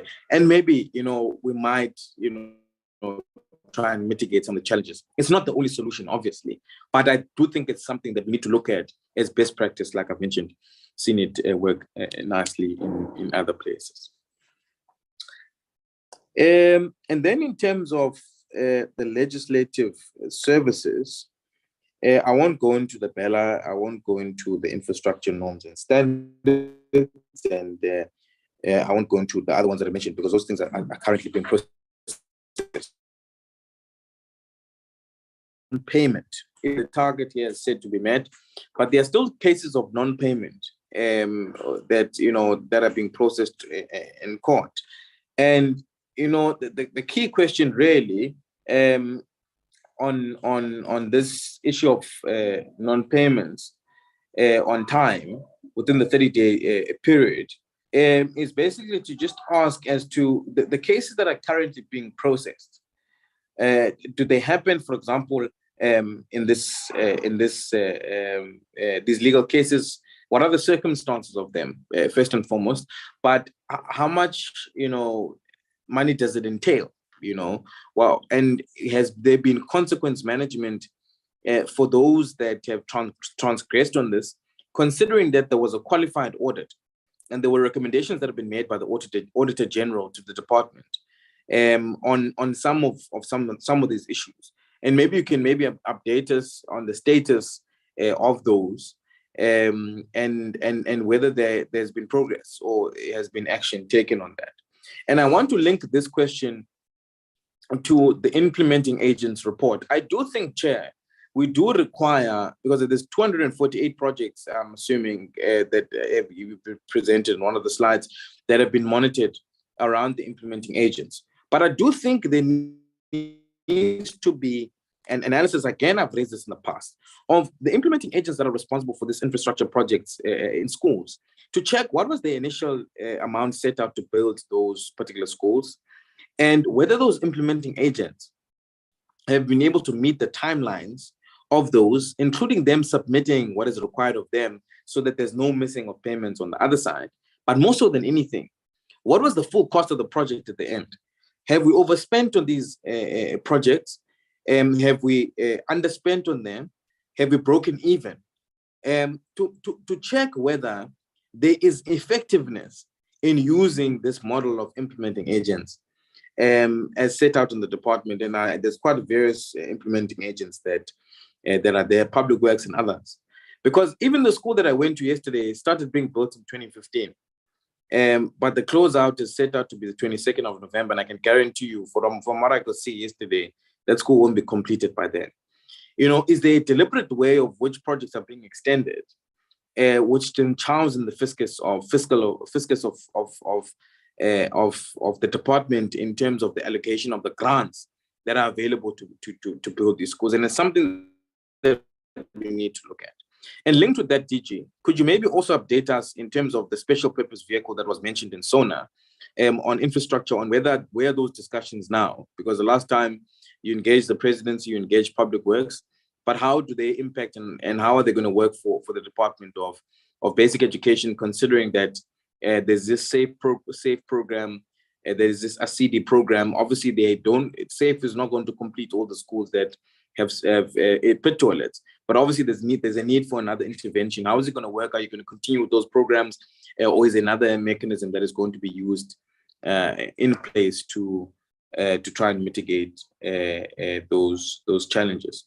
Second, lastly, Chair, I know I'm taking a bit of time, but these are some of the questions that I just need to make sure that I get a pose on them. The second last one is on the finances, right? I just wanted to check. Like I said, there's been a qualified audit with specific findings and specific recommendations that have been made. And how is the report, on that, helping to improve on the 2021-2022 annual report audit findings? Are the recommendations of the Auditor General implemented in that regard? And obviously you can comment on that. And the outcome of the first quarter report is generally good. How is the report obviously translating into effective teaching and learning in the classroom?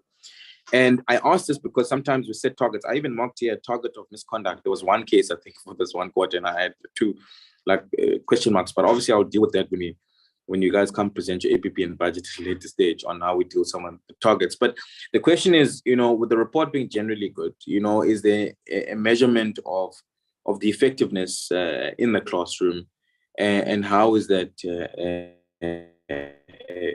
taking place? And then the last one, Chair, is the monitoring of monitoring of CAPS.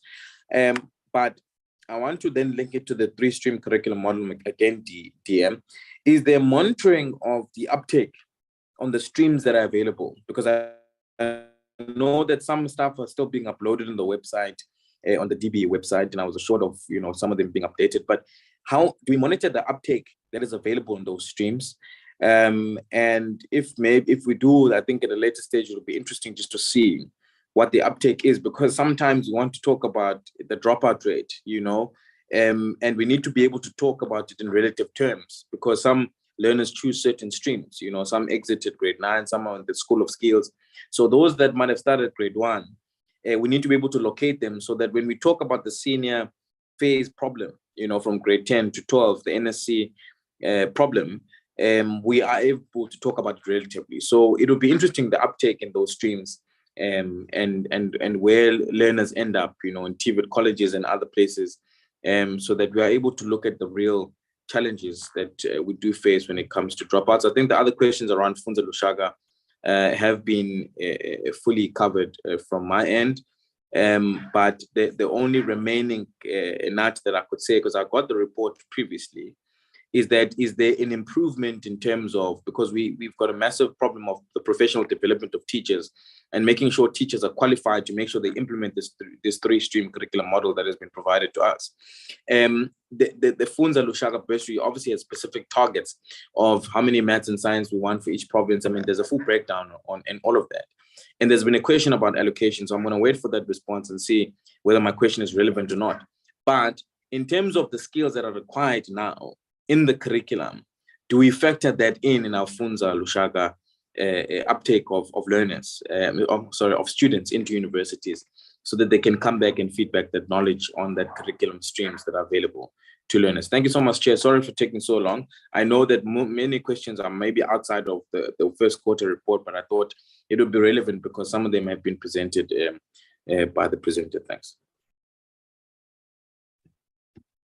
Thank you, Dr. Tambakwayo. Thank you, Chairperson, and thanks for the presentation done today. But I just would like to say we cannot consider adopting the report, and the EFF reserves its decision pertaining to this matter. mainly because one of the reasons is that the department does not take our contributions into consideration, especially on matters of Funza Lushaka and NSFAS recipients, and on preferential job availability, which are strictly reserved for the Funda Lushakas.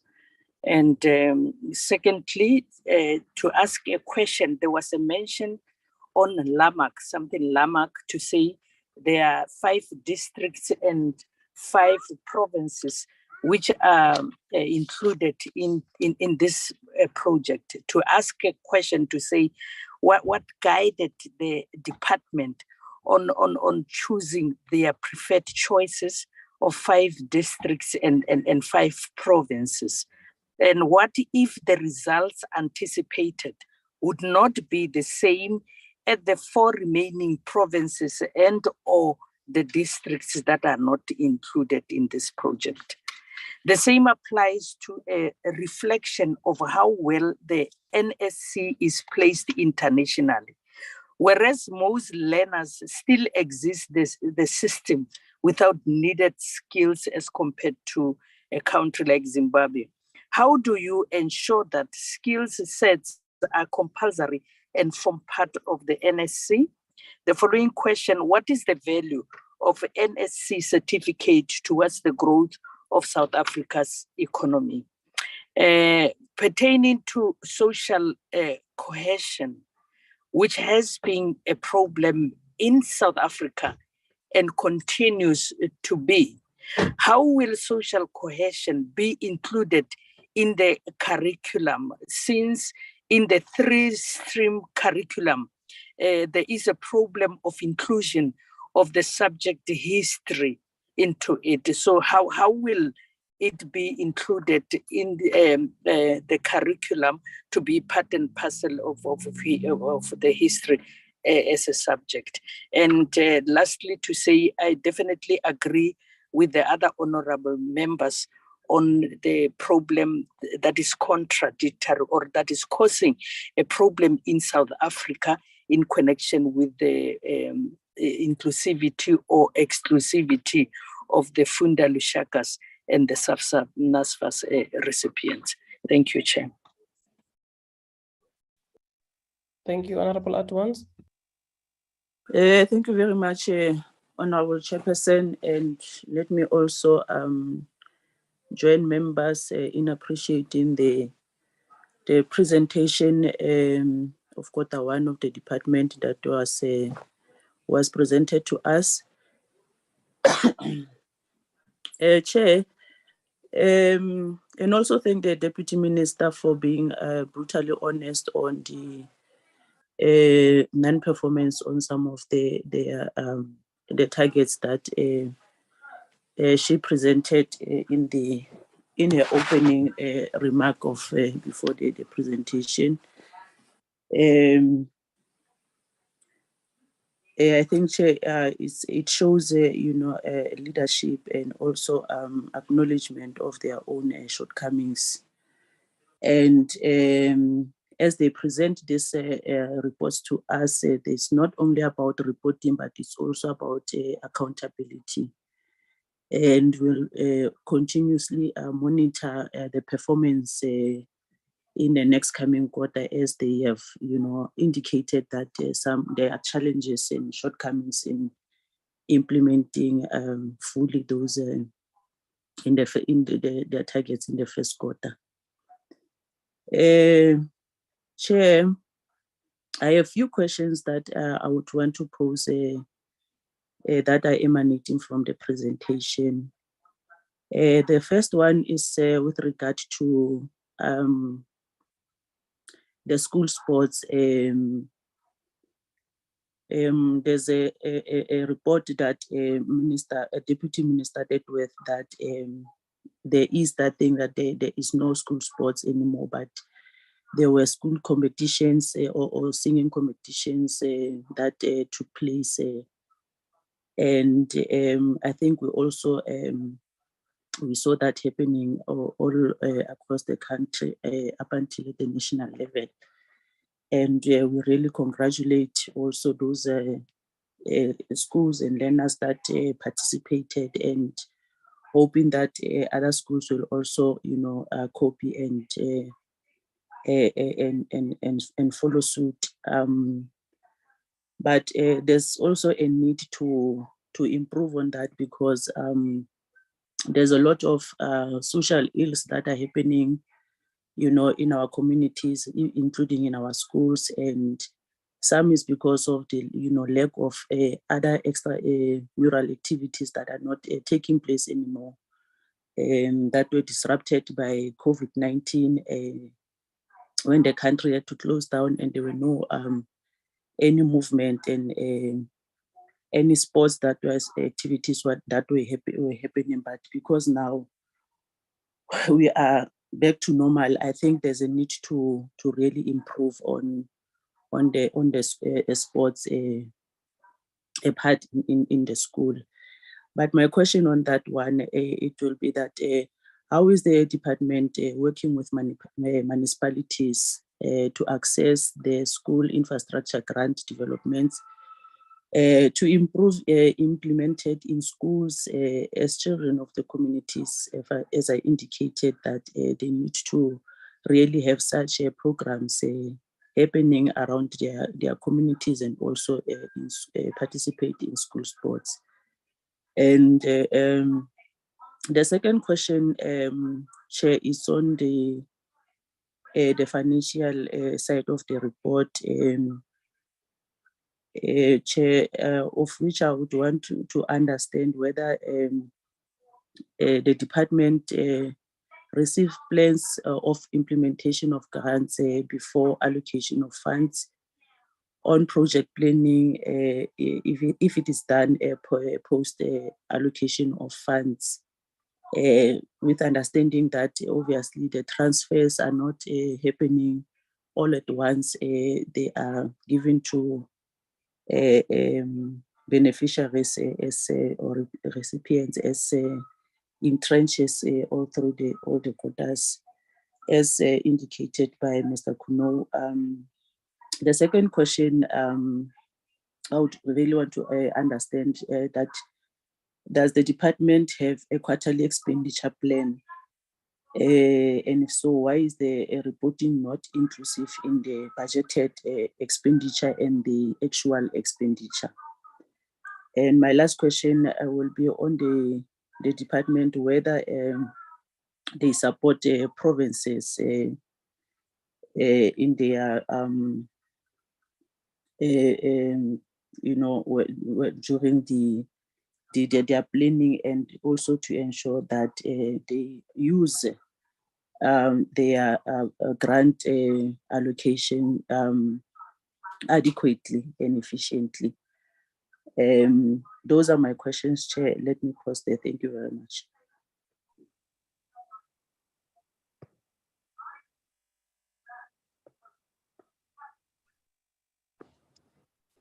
I got disconnected a bit. Are you done, Honorable Adons? Yes, yes, she's done. I think I'm the one now on the queue.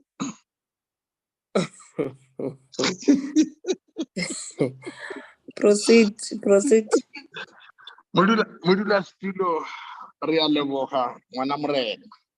And good morning to everybody on this all important platform. The department the platform on the portfolio committee of basic education. Let me start right away, Chair, by saying from the ANC point of view, I want to rise and move that this first quarter report be adopted and be accepted because of the following. Okay? I must also indicate that welcome and appreciate the two presentations from the Department of Basic Education. And let's appreciate the leadership of the DBE as led by both the Minister and the DM. Of course, all this anchoring on the vibrant administrative stewardship of the DG. Chairperson, the provision of education to our children should be prioritized by all and sundry. And by doing so, credit, if we were to be seen being constructive, must be given where credit is due, no matter what. My first question, this question will be based on the improvement of the annual report findings. The previous findings from the auditor, the general outcome was a qualified report. Now my question is, how is this report as presented helping to improve on the 2021/22 annual report findings? Number two, it's with regard, of course, to the recommendations from the Auditor General, where previous recommendations from the Auditor General implemented. I'm saying so, Chairperson, because if the Auditor General keeps on recommending and recommending without the department implementing the recommendations, then it would simply mean we are moving in circles. Number three, I think Honorable Litsie covered me in part thereof with regard to the LTSM provision, but I just want to take it a step further, because the issue of either late or insufficient provision of LTSM in the main disturbs, if not distracts, the superstar in many schools. I always believe in one thing which says, if you want to win the battle, you must begin at the beginning. For procrastination is the thief of time. Never do tomorrow what you must do today. So any delay in the provision of LTSM is likely going to determine the ultimate outcomes in our schools and our learners' performance. So I want to know, and in support of what Honorable Litsie said, to know is whether we still have got some schools which do not have or are still having a challenge of the LTSM. The next question is with regard to the accountability. How is this department ensuring or exercising or encouraging that provincial offices do cooperate with the national office on the accountability, so as to allow national office to step in as and when the need arises?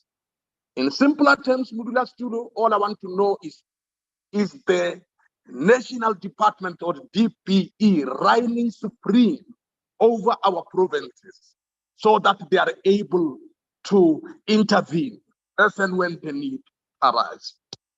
Maybe the next question, because of course you put me at the end, that's why all this, I realized that they've omitted this, that's why I'm putting it. Now, maybe the last but one, it's with regard to the pit toilets.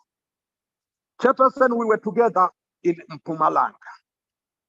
I nearly cried when I discovered that in this time of the year and in this time of our democracy, we still have got schools which are very proud to have toilets in the form of pit toilets. And let me tell you, Honorable Litsie can bear witness to this. I think he saw my eyes struggling to put my eyes back into my tears back into my eyes. We are talking here about a school of partially blind and with learners with impaired learning, where they were still using pit toilets. And upon close inspection, we discovered I think Mr. Mbele from the Department of Basic Education indicated that, you see, the minister and the director general visited the province, and our provinces have got a tendency of hiding some of these pitfalls. And they would say we don't have schools without pit toilets, but we discovered them, and it was a pity and a great shambles. So. The question that I'm going to put now is, how far is the department moving fast in combating this kind of misfortune and anomaly within our schools? I'm saying so because every day now and again we are scared that learners are affected in one way or the other and end up losing their lives because of the pit toilets. Even though sometimes they are not pit toilets, but the toilets is a trouble in the education of our kids. The last question, Chairperson, it's with regard to the trouble that we encounter on daily basis within our schools. Gender-based violence, coupled with the sexual harassments, and also bullying. All these have become a norm in majority of our schools, yet they remain a hazard to pick up. Now my question is, how effective is the implementation of the policies in place to address all these anomalies? And what could be the challenge faced by the department? Because it is so consistent. Every day, switch on the TV. It's a bullying, gender-based violence, sexual harassment, as if it has become the order of the day. What is it that is impeding us with regard to the implementation of the policies? Because the policies are good and they are intact. Your patience is good enough to take you to heaven. Thank you, ma'am. No, thank you very much, Principal. Honorable Sukers, is it a leak hand? Or you wanna speak again?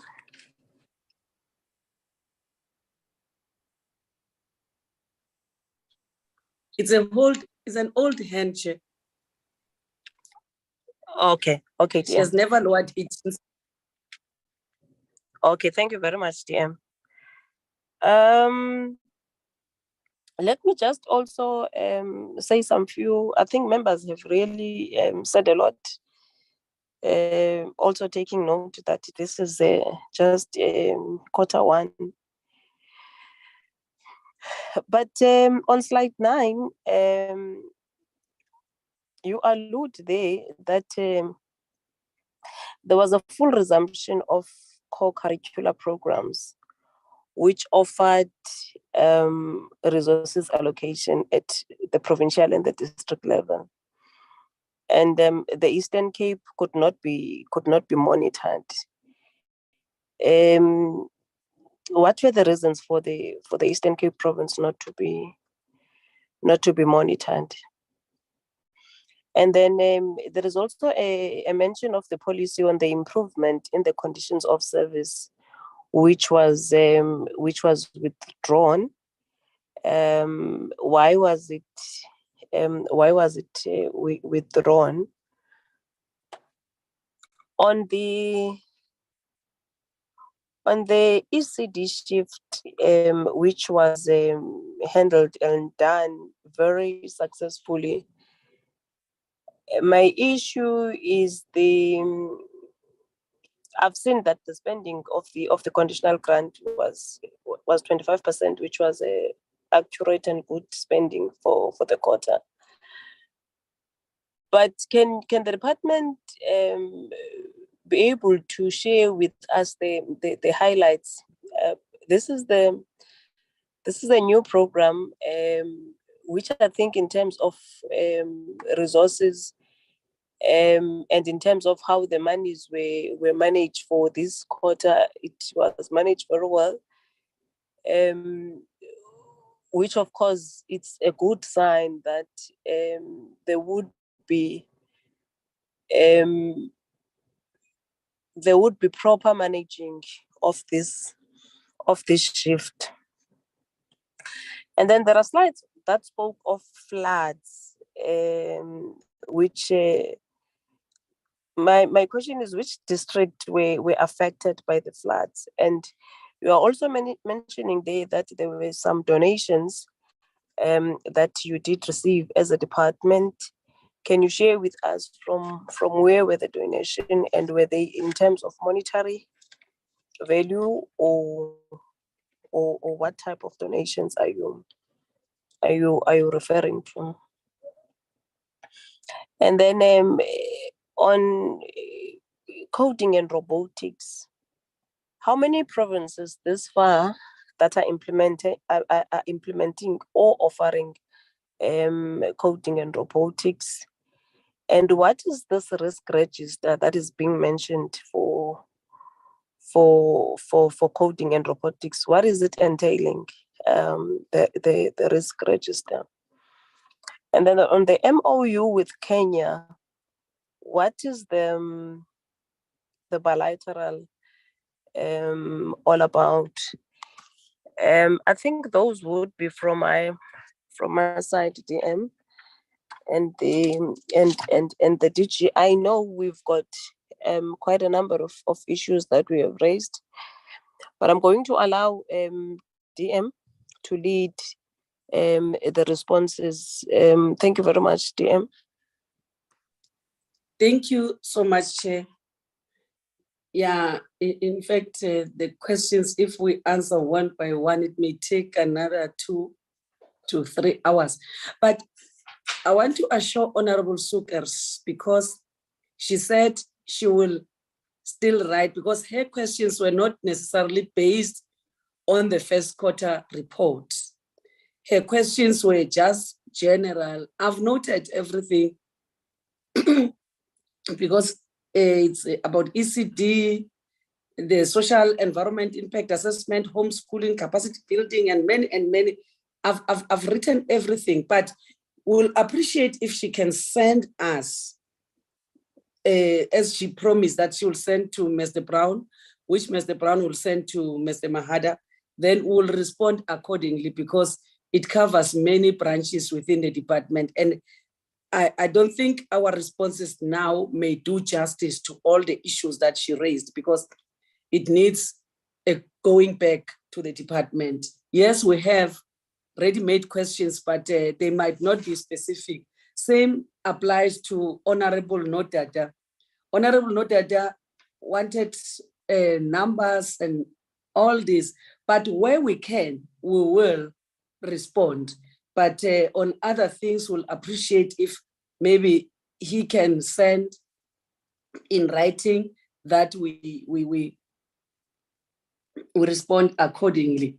Chair, I just want to explain about the branch 5. Branch 5, we say it's care and support for teaching and learning. This branch takes care, it supports teaching and learning. It's not a curriculum branch necessarily, but it supports the curriculum to go effectively. This branch works with various departments because it is responsible for sports, and school sports budget is with the Department of Culture, Sports and Recreation. So we work together with that, and we have a person assigned to link with that department on all matters pertaining to school sports, which I believe that it's happening in most of our schools. Music, right? We have a partnership with the Mutsipe Foundation. That's why we call it Mutsipe Estate Ford Music.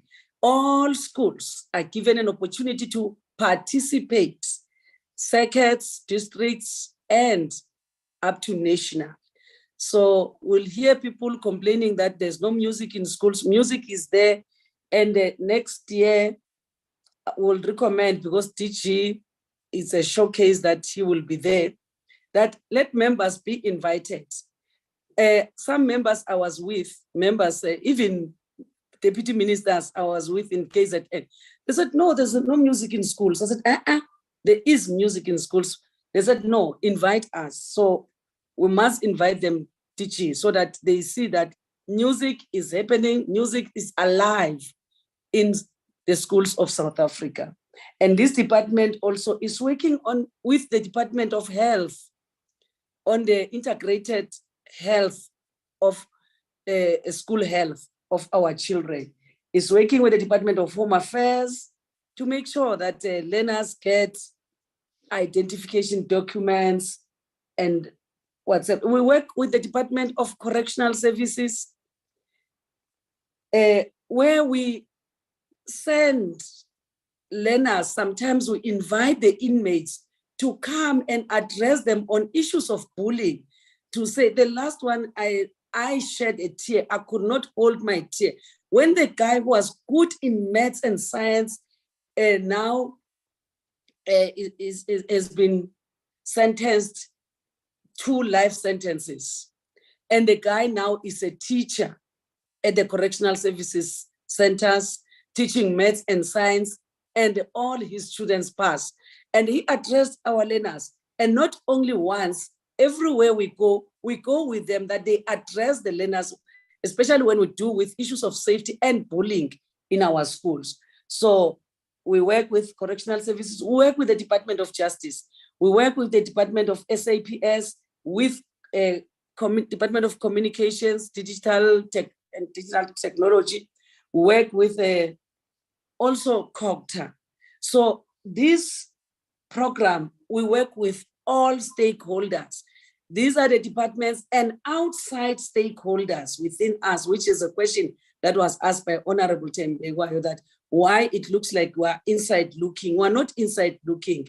And we work together with the QLTC. The QLTC works with religious-based organizations, civil society, everybody. We are working as a huge team on issues of safety in schools. So I just wanted to start with this. I heard Honorable Nodada saying the report, the Auditor General's report is qualified. I don't know whether I heard him wrongly, but it's an unqualified audit opinion that we received from the Auditor General. On the issues of Funza Lushaka versus NSFAS and those that are taught by parents, you know, when it all started, the issue of Funza Lushaka, the NSFAS then was not supporting students who are doing teaching necessarily. They were supporting students doing all other things except teaching. That's why we came up with this dedicated bursary scheme to encourage learners to do teaching. That's why now it is still in our APP, because when we started then, we were to report. We look at the priorities of the of government and the department. Then we channel the learners to those priorities. But sometimes when learners, they have already received the bursary, they change the courses at the university. Maybe we took them to do, at some stage, languages were a challenge. When we say they're going to do language, when they arrive there, they do something else other than language. Or they're supposed to be doing math, science, and technology. They do something else. And that's why the absorption rate, it becomes a bit as we see it now. So it does not necessarily mean that the department is focusing only on absorbing Funza Lushaka students. We absorb all students, especially if there's a need. If Funza Lushaka does not address the need at a particular school, how can we just employ somebody who will not address the priority? They are employed. That's why it's not only those. Look at the report that we're giving now, that the Funza Lushaka in some other provinces, the absorption rate is at 17%. It tells that now the system is full. So we must revisit the production versus the need. Many people would believe that most teachers in the system are old, and that's not true. There are very few. As Honorable Swela requested that number, I think we will give the number, but 7 days is not sufficient because yes, we have the numbers in the system, but our system counts for learners.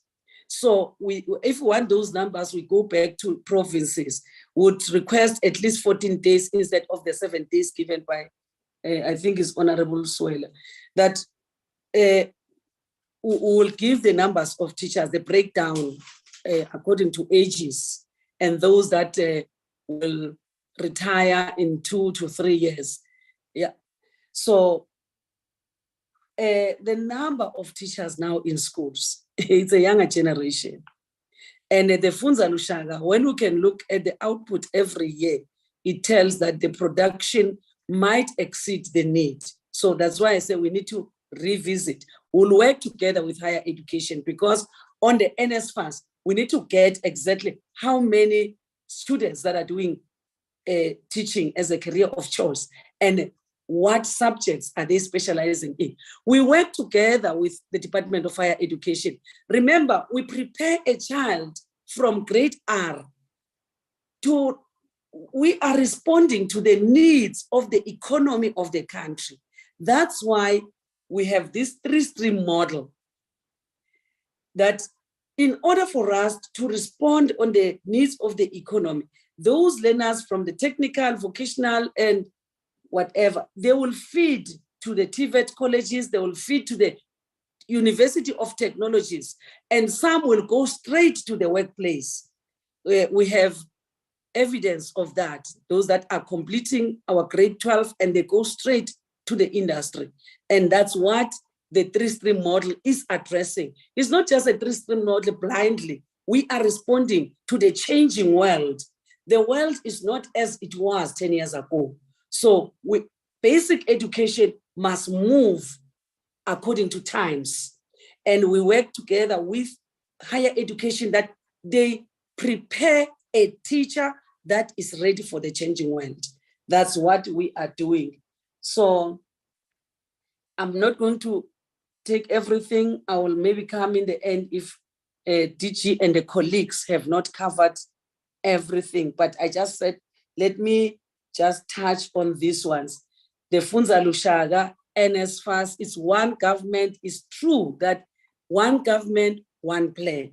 That's why now we are working closely with the Department of Higher Education. And we also must respond to their curriculum, to their needs at university level. We cannot produce what the universities want because they also have a responsibility to respond to the dynamics of the new order.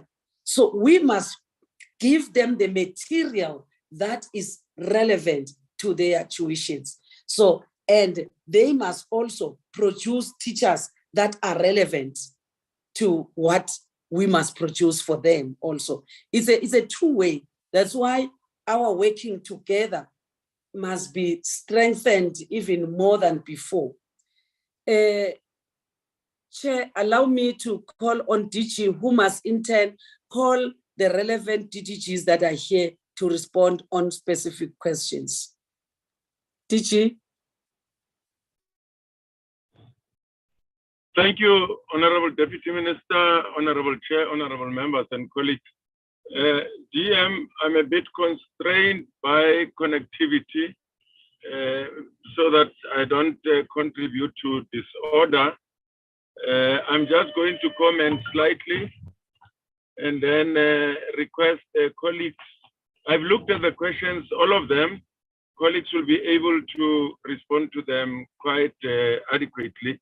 Just to add on what Deputy Minister said about Funza Lushaka, we no longer prioritizing Funza Lushaka only. Council of Education Ministers has taken a decision that whether self-funded or through other forms of even government funding, those must be given same priority in terms of placement. If it happens on the ground, please give us the details so that we follow up.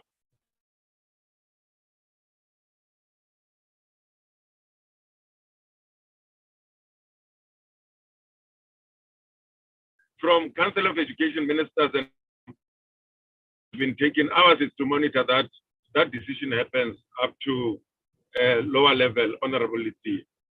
Underperforming schools, they are monitored. There is a specific provision in terms of the South African Schools Act where we need, in fact, this morning I was talking to the line function about all of them. We are going for the last round of checking the state of learner readiness of provinces, and our focus is on support to underperforming schools, districts, and what accountability mechanisms have been implemented and what change has been brought about.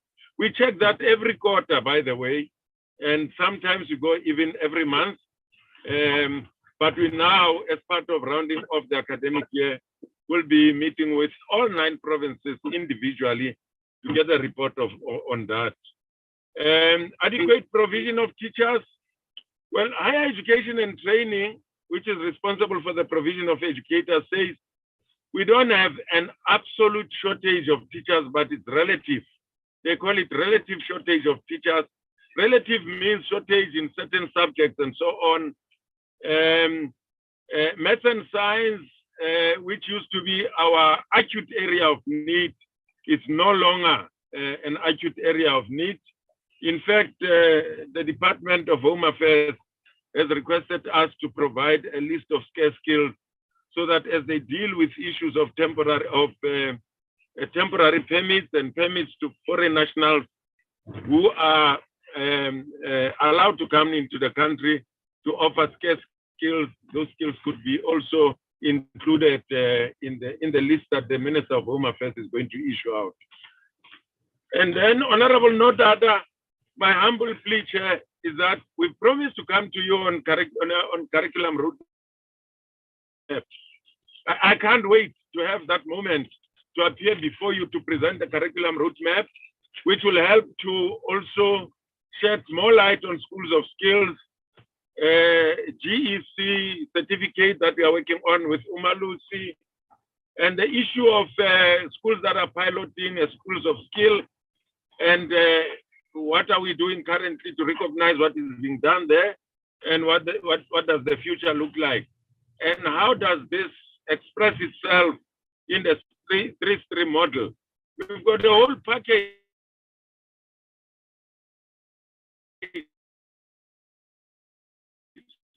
We can host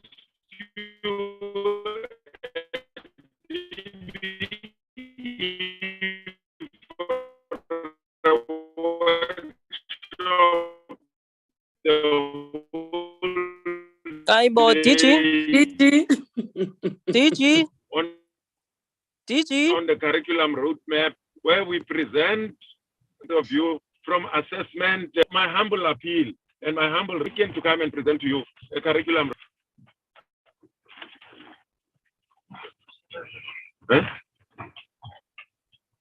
DG.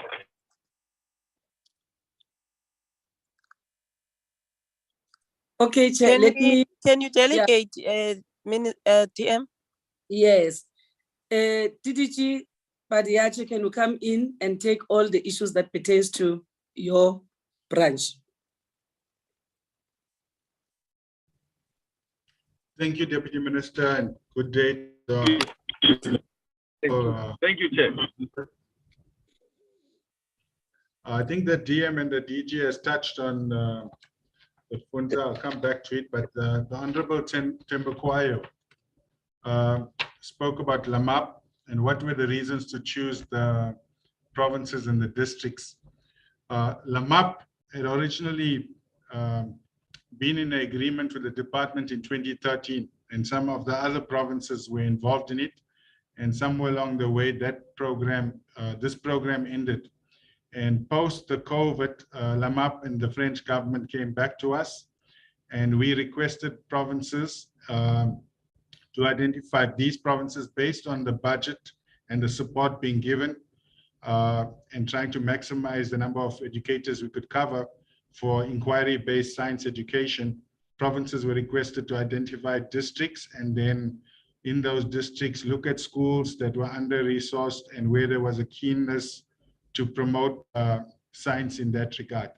It's a 3-year. We'll be going into this, we'll be having a follow-up in respect of the training of June to see how educators have implemented it. And then these educators will be utilized to train others in schools near the ones that where they are located. And then in the 2nd and the 3rd year, there would be either increase within the province into other districts or into other provinces as well as the project steering committee identified. Then just to take, build on what the Deputy Minister and the DG have raised, our attrition rate, basically we've done work for over the last 5 years, is approximately between 4 and 5%.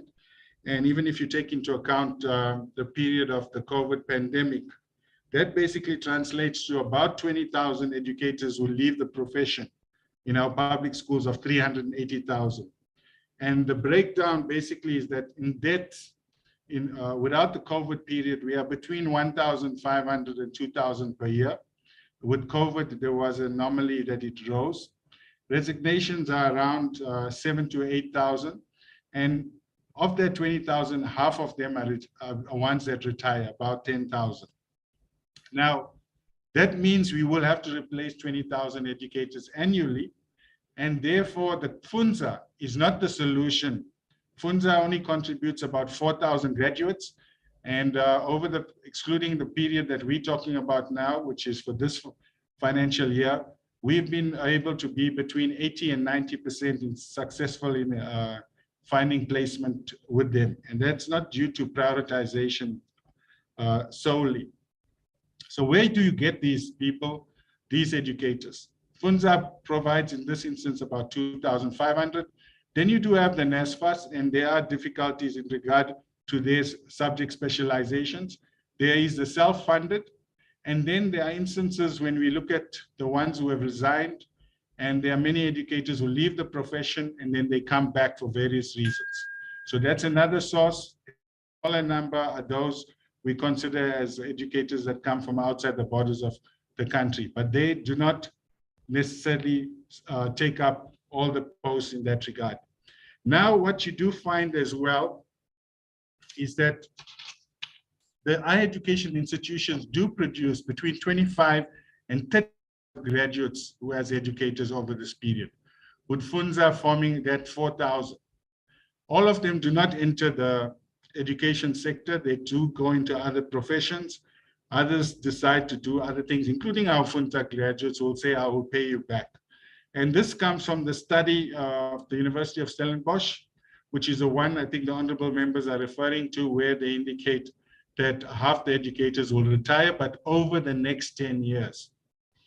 And you'll find that this trend that we're talking normally will not happen immediately, but we've got a plan and prepare for it. But we also face an additional priority to ensure that our curriculum meets the 21st century demands as well. So in the last meeting or two, we did, the Honorable Nodada did ask us for information about the specializations and the priorities. That did take, that priorities at the moment do count the 12 technical subjects that are there, as well as indigenous.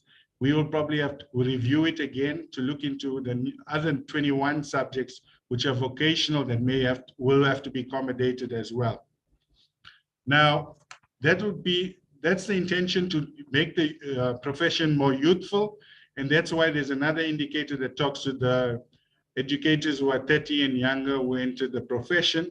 And currently, the average age of educators is moving from 47 down towards 46. It looks slow, but it's moving in the right direction. The other problem we face currently is that budgets, especially compensation budgets, were cut, and provinces had to deal, and accounting officers had to manage those. And then you had posts that may have been frozen, which was raised, but there's a differentiation here. What you find in our data that we have, the vacancy rates at school-based. In some provinces, they are above their post-establishment. They have more educators than what was in the PPN, and their vacancy rate ranges between 2 and 5 at times. But where the pressure has been is that over 10% of the promotion posts have not been filled for a period of time. And that is not only at school, but also in office space, in particular for subject advisors and other support services in that regard. So HODs are managing that at times where the posts are not filled, or they hold on to it. They either only appoint temporary staff from February, they terminate these young people at it's practices that we do not encourage, but it's what we're looking at in the system. That the bottom line would be is that we should ensure that there is a teacher in front of children at all times that they need them. I'll pause there, DM, thank you.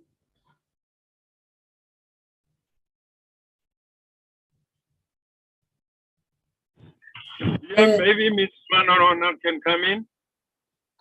Yeah, Ms. Manona, I think I did check with her. She said she's covered a bit. Let's allow Mr. van der Westhuizen, the DDG. Yes. David? Good morning, Chair, and good morning to all the honorable members, Deputy Minister, DG, and all staff. Just quickly on some infrastructure issues raised by some of the honorable members. The first one was in terms of controls over projects, in terms of the timelines, but also in terms of the costs. Important to note that all the projects are run through very formal construction contracts that defines a duration of the contract. And if the contractor fails to complete the project and to achieve practical completion by that date, he enters into a penalty regime. We are, from our side as DBE, very strict on the application of these penalties. So we ensure that all implementing agents adhere to that. Similarly, in terms of the contract duration, the time for practical completion is defined in the document. And if there are specific circumstances that may warrant an extension of time, those extensions of times must be submitted to us for concurrence before any of those can simply be approved. So from the projects implemented by the department, we can assure you that we are having a very close handle on both of those. If we deal with the issue of payments within 30 days from the department side, we ensure that we make payments. There are a couple of historical issues, which I think one of the members alluded to, that resulted in a couple of court cases. That is unfortunately true. We are dealing with those, and some of those have now been submitted to the Internal Audit and Investigation Committee to investigate the root cause of those delays and are in the process of defining consequence management. There was a question on the special purpose vehicle that is run by the presidency. So I think it's more appropriate to ask the presidency and the Infrastructure South Africa on comment on that. All we can say from our side is at this point in time, that special purpose vehicle is not involved in any of the City and Safe programs. As a department, we are working very closely with Infrastructure South Africa on the preparation of a national infrastructure plan. And we are also working very closely with them on the development of some standard designs in the education space. So as that develops, we will come back and report on the progress. Thank you, Chair. That's from Infrastructure. Thank you. Ms. Nogoduga, Acting Director for Care and Support, respond on all those matters of care and support. Then maybe Chief Director Watson can assist, but over to you, Missy. Thank you very much, DM. Good afternoon to the Chair of the Portfolio Committee and good afternoon to the Portfolio Committee members. Chair, the Comprehensive Sexuality Education as the department, we had started piloting, as the Chair might be aware, that when the department introduced this component of curriculum, there was quite a lot of pushback from our parents and communities. So we had to do a pilot. So to date, the pilot has been taking place in more than 7 districts, 7 provinces in the country, and we've reached about 3,000 schools in total. So this financial year, we are working with the provinces to roll out the program in all 9 provinces. Especially with the advent of learner pregnancy, we've realized that as a department, we needed to make sure that we hasten the rollout. Therefore, all 9 provinces by the end of this financial year would have introduced CSE in their schools, as well as ensuring that out of the 75 districts, at least 50% of the districts will be covered by the end of this year. And when we are implementing CSE, Chair, we make sure that we also collaborate with the Department of Health to implement the DBE standard operating procedure for the provision of sexual and reproductive health services in our schools, so that our learners can also have access to SRH services and HIV prevention in the schools. Thank you, Chair, and thank you, DM. Thank you, Acting DG. I said Acting DG. Dr. Smilane, for all curriculum related and the 3-stream model.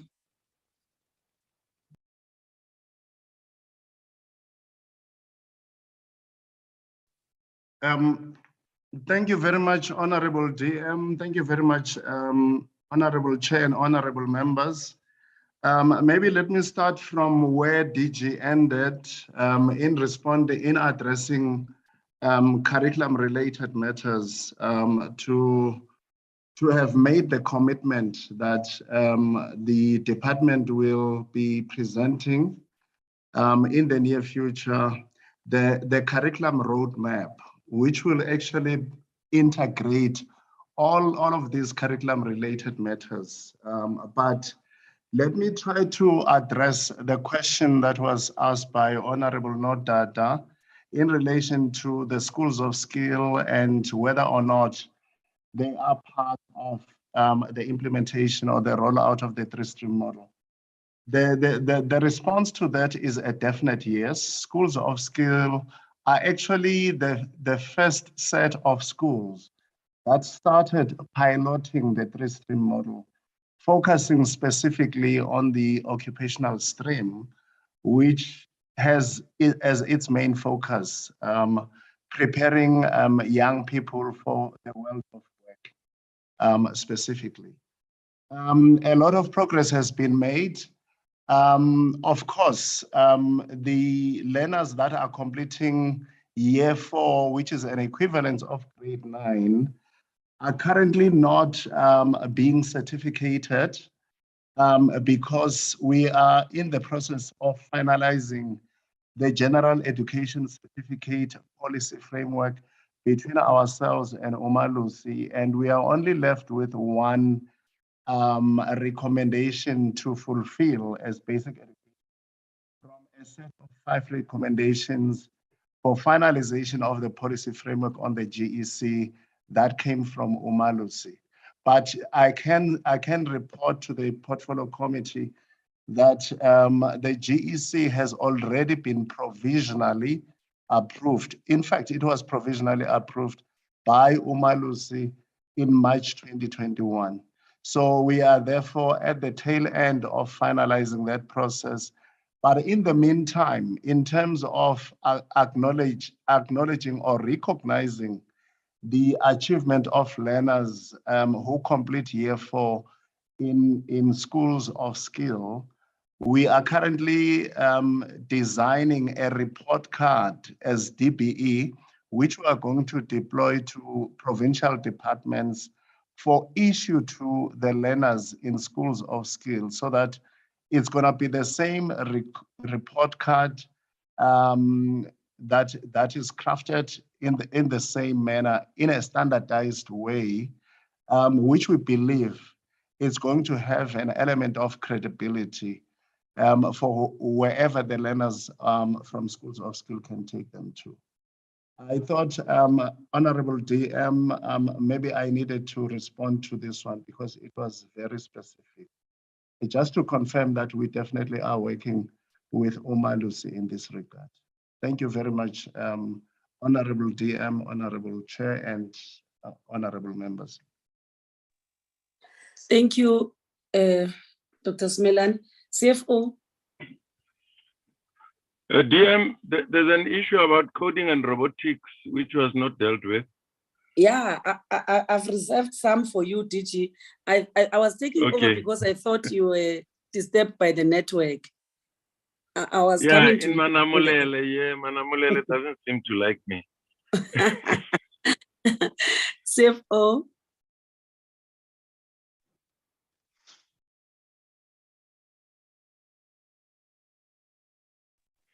Mr. Kuno?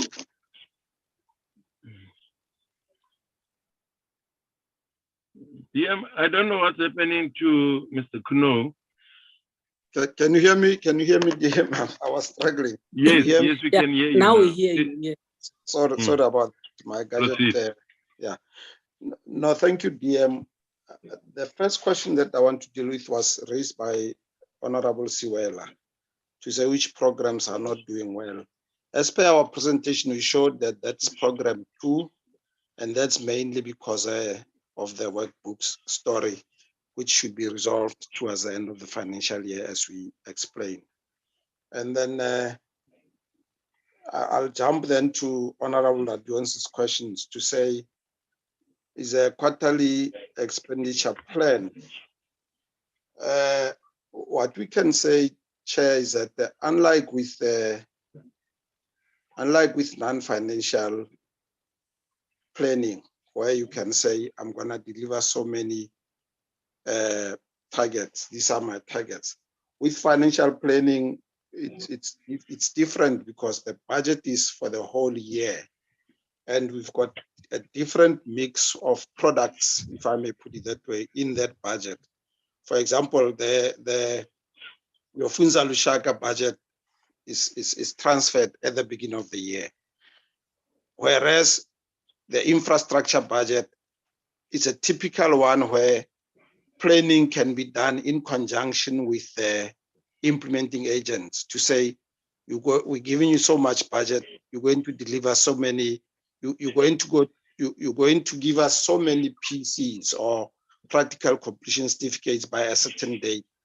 Whereas, for example, with transfers of conditional grants, it's done in terms of certain agreements to say, look, we're going to transfer 4 times and at these dates, and not necessarily on a straight line basis, not necessarily a quarter every, So it's difficult, or it's not done that way. Let me put it that way. But what we then do, Chair, as a mitigating measure or mitigating measures, is that every 2 weeks we sit the senior management, which at the senior management meeting, which is headed by the DG, and it's all DDGs, where among other presentations is a presentation on budget and expenditure, as well as where are we not doing well. Over and above that, we've got a monthly a monthly management meeting, broad management meeting, which is all the SMS members starting from director, where among other things, this budget and expenditure is presented, and we look at how we can improve where things are not going right. Lastly, we also have a ministerial management meeting, which is held quarterly or when the need arises, and then these issues are dealt with to see where we can improve. And then Chair, Honorable Nodada also asked similar question to the one that was asked, or maybe Honorable, what's his name, Principal Morasetla, sorry. Honorable Morasetla asked the same question that was asked by Honorable Nodada, and that relates to issues of audit. And maybe let me start with the first one that relates to 30 days payments, where from Honorable Nodada.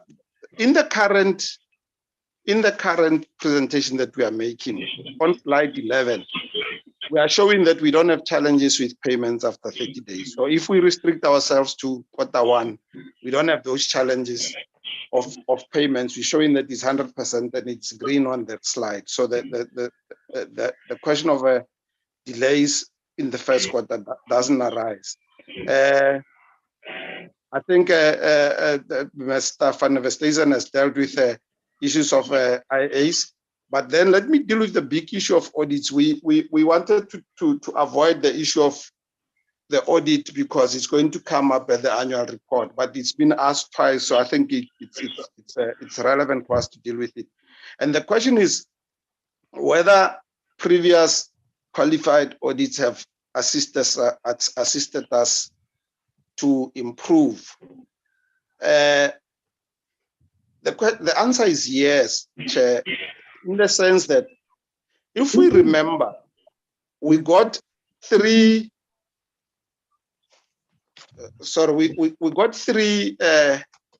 consecutive qualified audits in 2017-18, 2018-19, 2019-20. And 2019-20 was the last time we got a qualified audit. 2020-21, we got an unqualified audit with matters of emphasis. 2021-22, we've got an unqualified audit with no matters of emphasis. So where are the improvements? The improvements are that in 2017-18, our qualifications had 4 matters, basis of qualification: immovable assets, restatement of corresponding figures, irregular expenditure, fruitless and wasteful. That's 2017-18. Then 2018-19, there were 5, and that, there was a 5th one. So it got a bit worse. But 2019-20, we only got 2 bases for qualification. It was on capital commitments and on irregular expenditure. So it was getting far better. Then 2020-21, we got an unqualified audit with only 2 matters of emphasis. I'm not talking about basis of qualification. There was no qualification in 2020-21, but there were 2 matters of emphasis, and one was the restatement of corresponding figures, and the other one was irregular expenditure. The fact that our irregular expenditure increased by some 3.2 billion. That was an issue that the AG felt they had to raise as a matter of emphasis. So there was no qualification, things improved. But in the year under review, the year that has just ended, we got an unqualified audit with no matters of emphasis.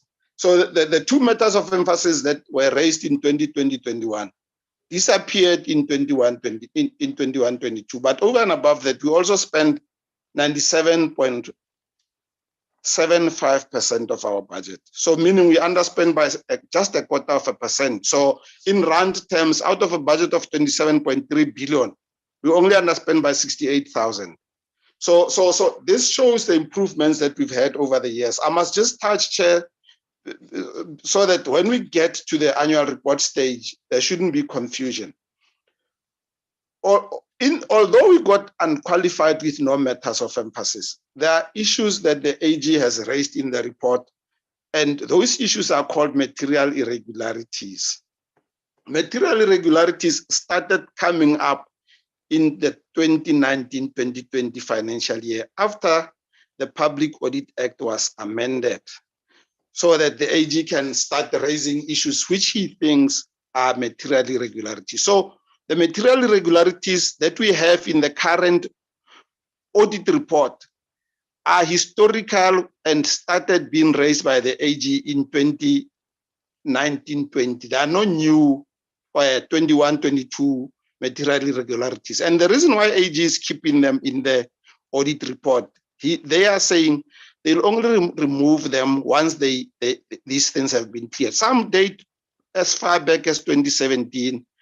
So I'm just saying so that when we get to come and present on the annual report, there shouldn't be confusion to say we said the audit report was clean, it doesn't have anything and all that. I'm just highlighting that we have material irregularities which the AG is keeping in the audit report until they are cleared, and they don't relate to the 2021-22 financial year. They don't relate to the 2020-21 financial year. Some of them relate way back, as I say. Thanks, Chair.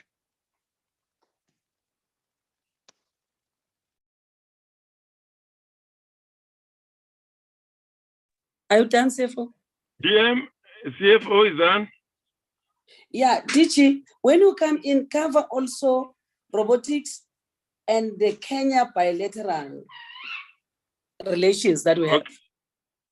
Okay, I'll do that, DM. My profuse apologies. I hope I'm better now. Just to say that Kenya bilateral covers a host of areas, which we can detail in a report that we can send to the portfolio committee. It covers issues of ICT, especially e-learning. Kenya and Rwanda have made better progress than we have done in e-learning and connectivity in schools. The issue of assessment and exams, it's another area that is covered there. The issue of curriculum is also covered there, including some of the issues of social cohesion. So what I would say, Chair, is that we can just list the areas of the collaboration with Kenya, which are more or less similar to the collaboration that we have even with Zimbabwe. Coding and robotics, we piloting 200 schools. Although the pilot was disrupted by COVID-19, but we started with piloting 200 schools, and we don't have all of those schools still on board, the 200, but all 9 provinces are represented, and provinces had to submit a list of schools which was going to make up a total of 200. You can give us the status of that pilot in the report that we can forward to the portfolio committee. DM, there was also an issue of school sports. I think I agree with the observation that says mass participation in school sports, which I thought Dr. Trish Watson was going to cover, is not at the level where we should be. Like people were saying, bring back the Sports Wednesdays.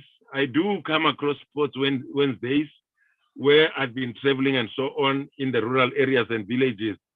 But that is not as common as it used to happen before. And we are working with the Department of Sports, Arts and Culture, as well as the provincial departments to make sure that this becomes a reality. We are due to present tomorrow to the Foresight Committee on the same matter, on what measures are we going to put in place to increase mass participation in sports and other curriculum enrichment programs and bring back things such as Sports Wednesday. The issue of the 5 provinces and 5 districts, well, usually when we do something such as this one, working with organizations and countries, it depends on the funding that is available. And what we do is that depending on funding, then we confine this to provinces and districts that the funding would be able to cover. And after that, then there'll then be a plan to scale up what we have started in a few provinces. The issue of reading, for instance, which started in Northwest and now in Mpumalanga, we started as a pilot, and the provinces have now factored that into their reading plan to scale it up in all the 9 provinces. I'm just giving the example of that, Honorable Dr. Tembekwayo, in terms of the 5 provinces and 5 districts in terms of the Lamarck project. And then, Honorable Aduns, I've responded to the issue of sports. Working with municipalities, I hope that the issue of the district development model is going to help us enhance our relationship with municipalities, which I must concede, it hasn't been to where it should be, particularly looking at the issue of municipal infrastructure grant, which could help to make facilities for sports and recreation much more available to schools. And the department and the 9 provincial education departments, we launched about 3 weeks ago, aligning the district development model, education districts to the government district development model in terms of implementation. So going forward, we can only improve on that. Plans for the implementation of grants, I thought Mr. Kuno would deal with this. Yes, there are business plans. Every grant has got a business plan, clearly outlined, detailed, procurement model and deliverables and so on. And we monitor the performance of these grants in terms of these plans. We've now, the portfolio committee would remember that I reported that we had started meetings at the level of heads of education, meeting every month for EIG, Education Infrastructure Grants. We've now extended that to include all the grants. This past Friday, for instance, we have received reports from all the grants that we have for each and every province, and we are monitoring performance in terms of these plans.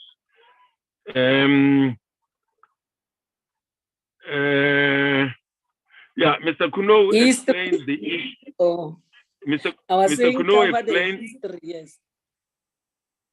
Mr. Kuno covered the issue. DM? Yeah, I was saying cover the history by Honorable Begwayo. Oh, I missed that one. I wasn't sure about the history, DM. I might have missed the question of Honorable Tembekwa. Are you there? Social cohesion and making history compulsory to Oh, all the learners. the ministerial task team has presented its report to the minister. The minister is engaged with them.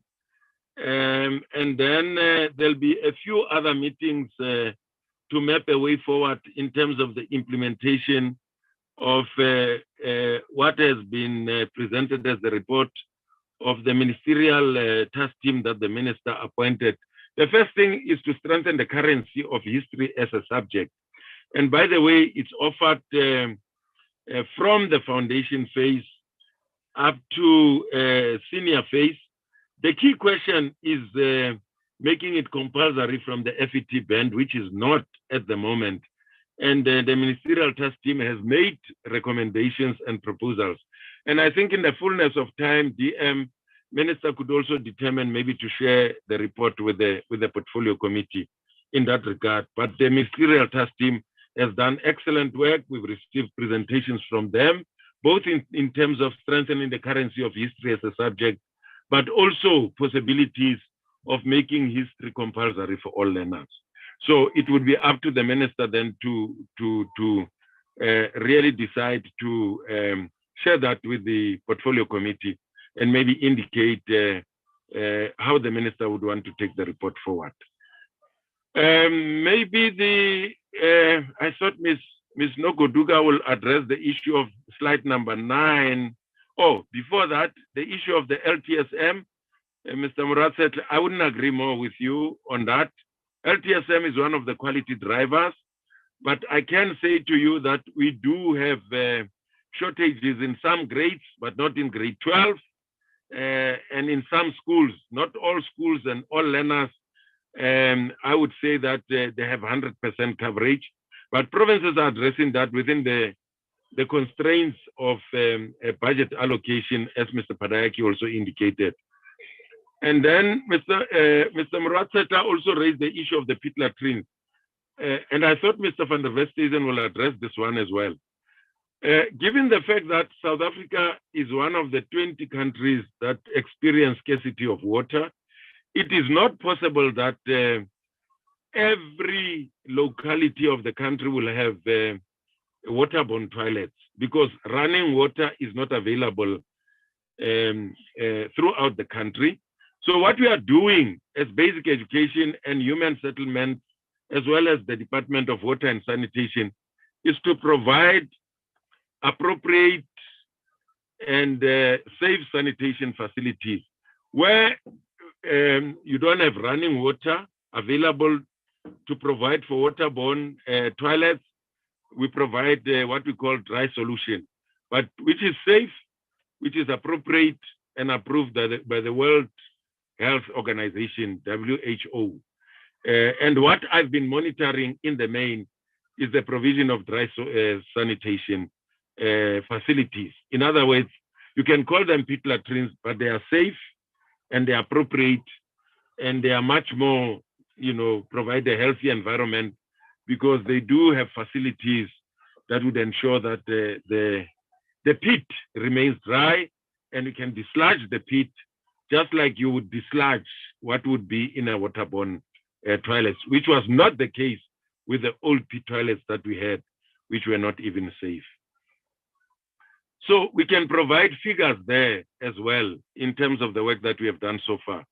And there was also an issue from Honorable Nodada to say now that CD and SAFE funds are going to be shifted into EIG, what's going to happen to projects that are incomplete?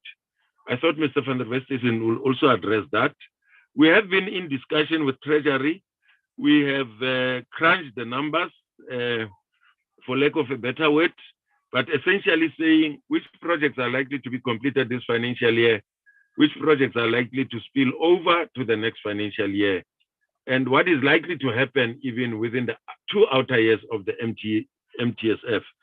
And Treasury, together with the forum that deals with this, where we presented with Mr. van der Westhuizen, they have received our presentation where we indicated which are the projects which are likely to go to 2023 and 2024. And we are confident that we should be able to get money to be able to complete those projects. The rest of the other work will then move over to provinces for them to complete. Improvement of conditions of service withdrawn. I thought Mr. Padayaki will address that. My faint recollection is that is the incentive for areas that are difficult to teach policy, which has been withdrawn by the minister in consultation with the Council of Education Ministers. I'm sure that's what we are referring to there. Chair, is the incentives for areas that are very difficult to attract teachers to teach, what is colloquially known as rural allowance, which has been withdrawn. Sharing of highlights on the deliverables with respect to the ECD grant. I'm sure we can do that in the interest of time. We'll write to you and share those deliverables and even indicate the highlights there. Which districts were affected by floods? We can also provide that information to you and provide even more detail in terms of specific schools and progress in this regard. Coding and robotics, I think I have dealt with it, Deputy Minister. The bilaterals with Kenya, I said we'll provide details. My profuse apologies once more, and for having missed, questions. Before you conclude, yeah, there was a question by Honorable Nodada on the ECD versus the current legislation and the resources that as we want to. Yes, please. Okay. Oh, the grade R is that the amendment that is proposed in the Bella bill, and Advocate Misa is in the meeting, can correct me if I'm wrong, is really intended to bring the funding of grade R to the same level as other grades, because at the moment we're funding grade R. Grade R does not fall within a compulsory school-going age, and therefore even the funding of grade R has been at 25%, and the intention is to bring the other 75% so that it's funded the same as all other grades. With respect to 0 to 4-year-old, remember that we've taken this foot steward, and the grant that we have at the moment is to fund the provision of 0 to 4-year-old, as it has been the case with social development. And we are working on a new ECD model for delivery for 0 to 4-year-old. And we are in discussions with National Treasury around the full funding of that delivery model, Honorable Nodata, which I hope should then be able to address the cost for the full provision of ECD, whether it's infrastructure, whether it's practitioners, whether it's other resources, and so on. But I must caution that, as it has been the case right from the beginning, and led by the minister to say, we should not look at a 0 to 4 year old provisioning, which is similar to schooling for South Africa, but we're looking at models elsewhere in the country where you've got partners such as municipalities, you've got partners such as the private sector, you also have communities like your NGOs, like churches and so on, who could also be partners in providing ECD in that regard. DM, I hope I have tried within the constraints of the network. Yeah, so I've tried, DM. Thank you. DJ, you have tried. I've been ticking as you put all the remaining ones, except one that they ask about, have we been given cash by the donor funders? We've been funded by UNESCO, yes. Maybe I can take that one, DG, because I was in KZN as the Department of Basic Education. Yes, we were supported, not funded, we're supported by UNESCO. They then bought all the dignity packs for boys and girls that are affected by the floods in 6 districts of KZN and 69 schools. And we're working with the Department of Education in KwaZulu-Natal.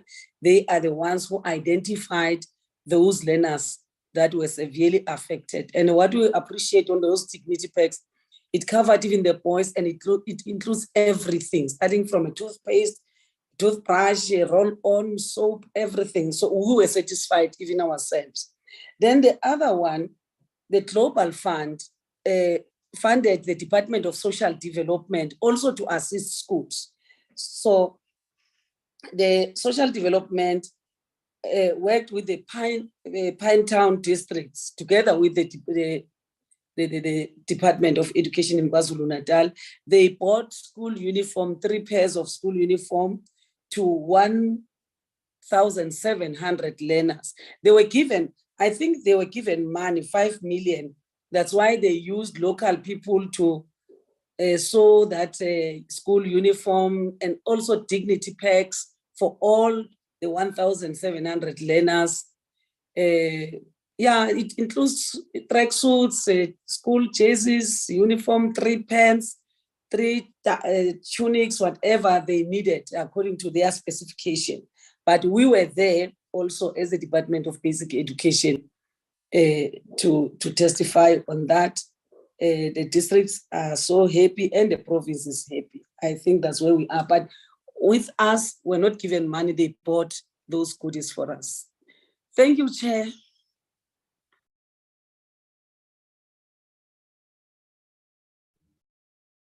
Thank you so much, DM, DG, and to all the officials that have participated in responding.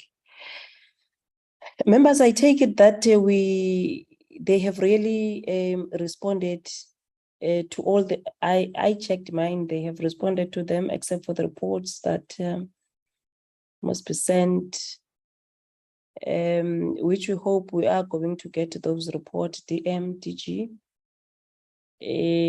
that you have promised to give us the detail of the issues that we have raised. We've taken quite a lot of time. It's 1 o'clock now.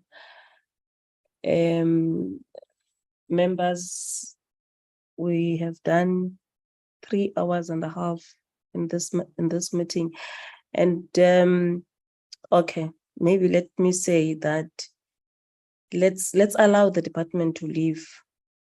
DM, DG, let's allow you to leave so that we can just deal with some in-house issues. I'm looking at the time. Thank you very much for the Q1 presentation. Thank you Thank so you, much, Chair. Thank you, honorable members. Thank you, DM. Thank you, colleagues. Yeah, thank you, members. Thank you, colleagues. And bye. Bye.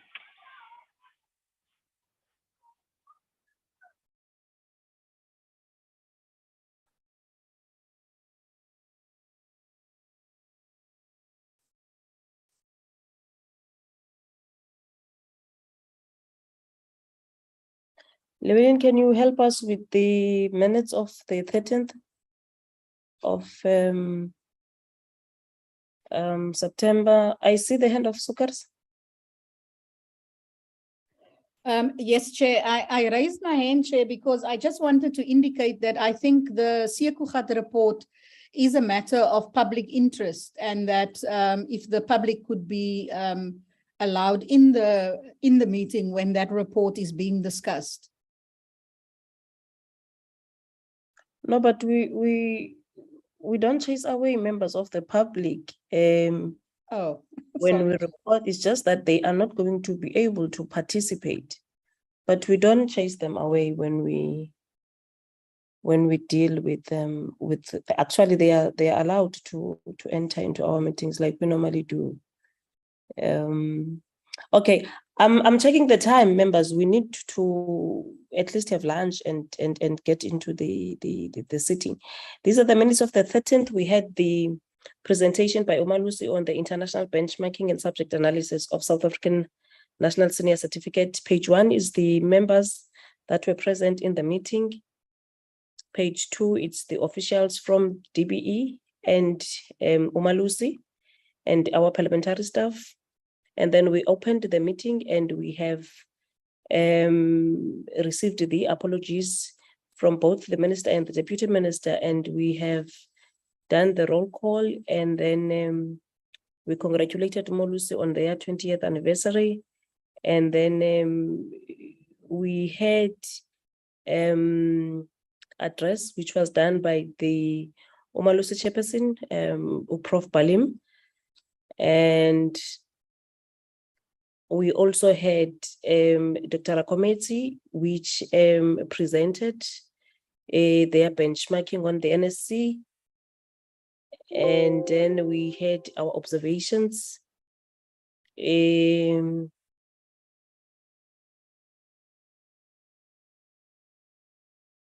then there were responses which were led by the DG, Dr. Polia, and Umalusi. And then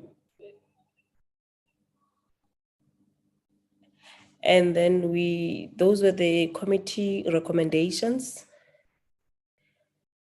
And then there was a conclusion, then we adjourned the meeting at 12:25, and then we said we're going to meet today. Any corrections?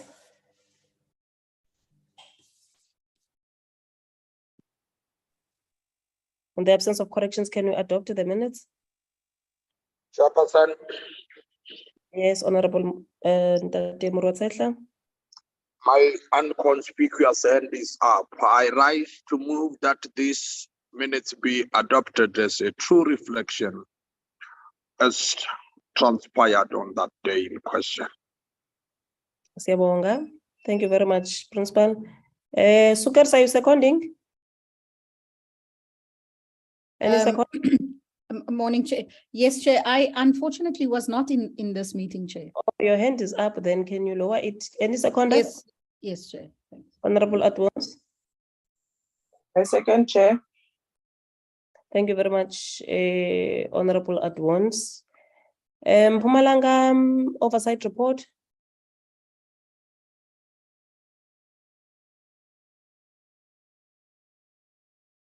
You.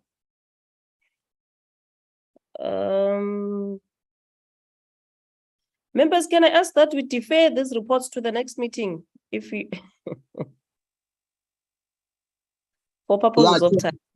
Yeah, Chair, I realize the time constraints. Some of us are busy trying to make lunch for ourselves.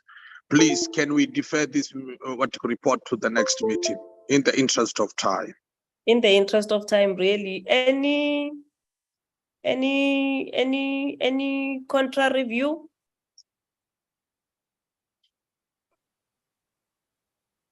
Agreed to. We are referring these the both Mpumalanga report and the Sukers report to the next meeting because of the time. Some of us must still drive to Parliament, and members must still have something to eat to join the next plenary meeting. On that note, then the meeting is adjourned. Members, thank you very much. Seconded, my chair. Thank you, Chair. Bye-bye. And bye-bye. Bye-bye, Principal. Don't burn the food. You can come and join me. Recording stopped.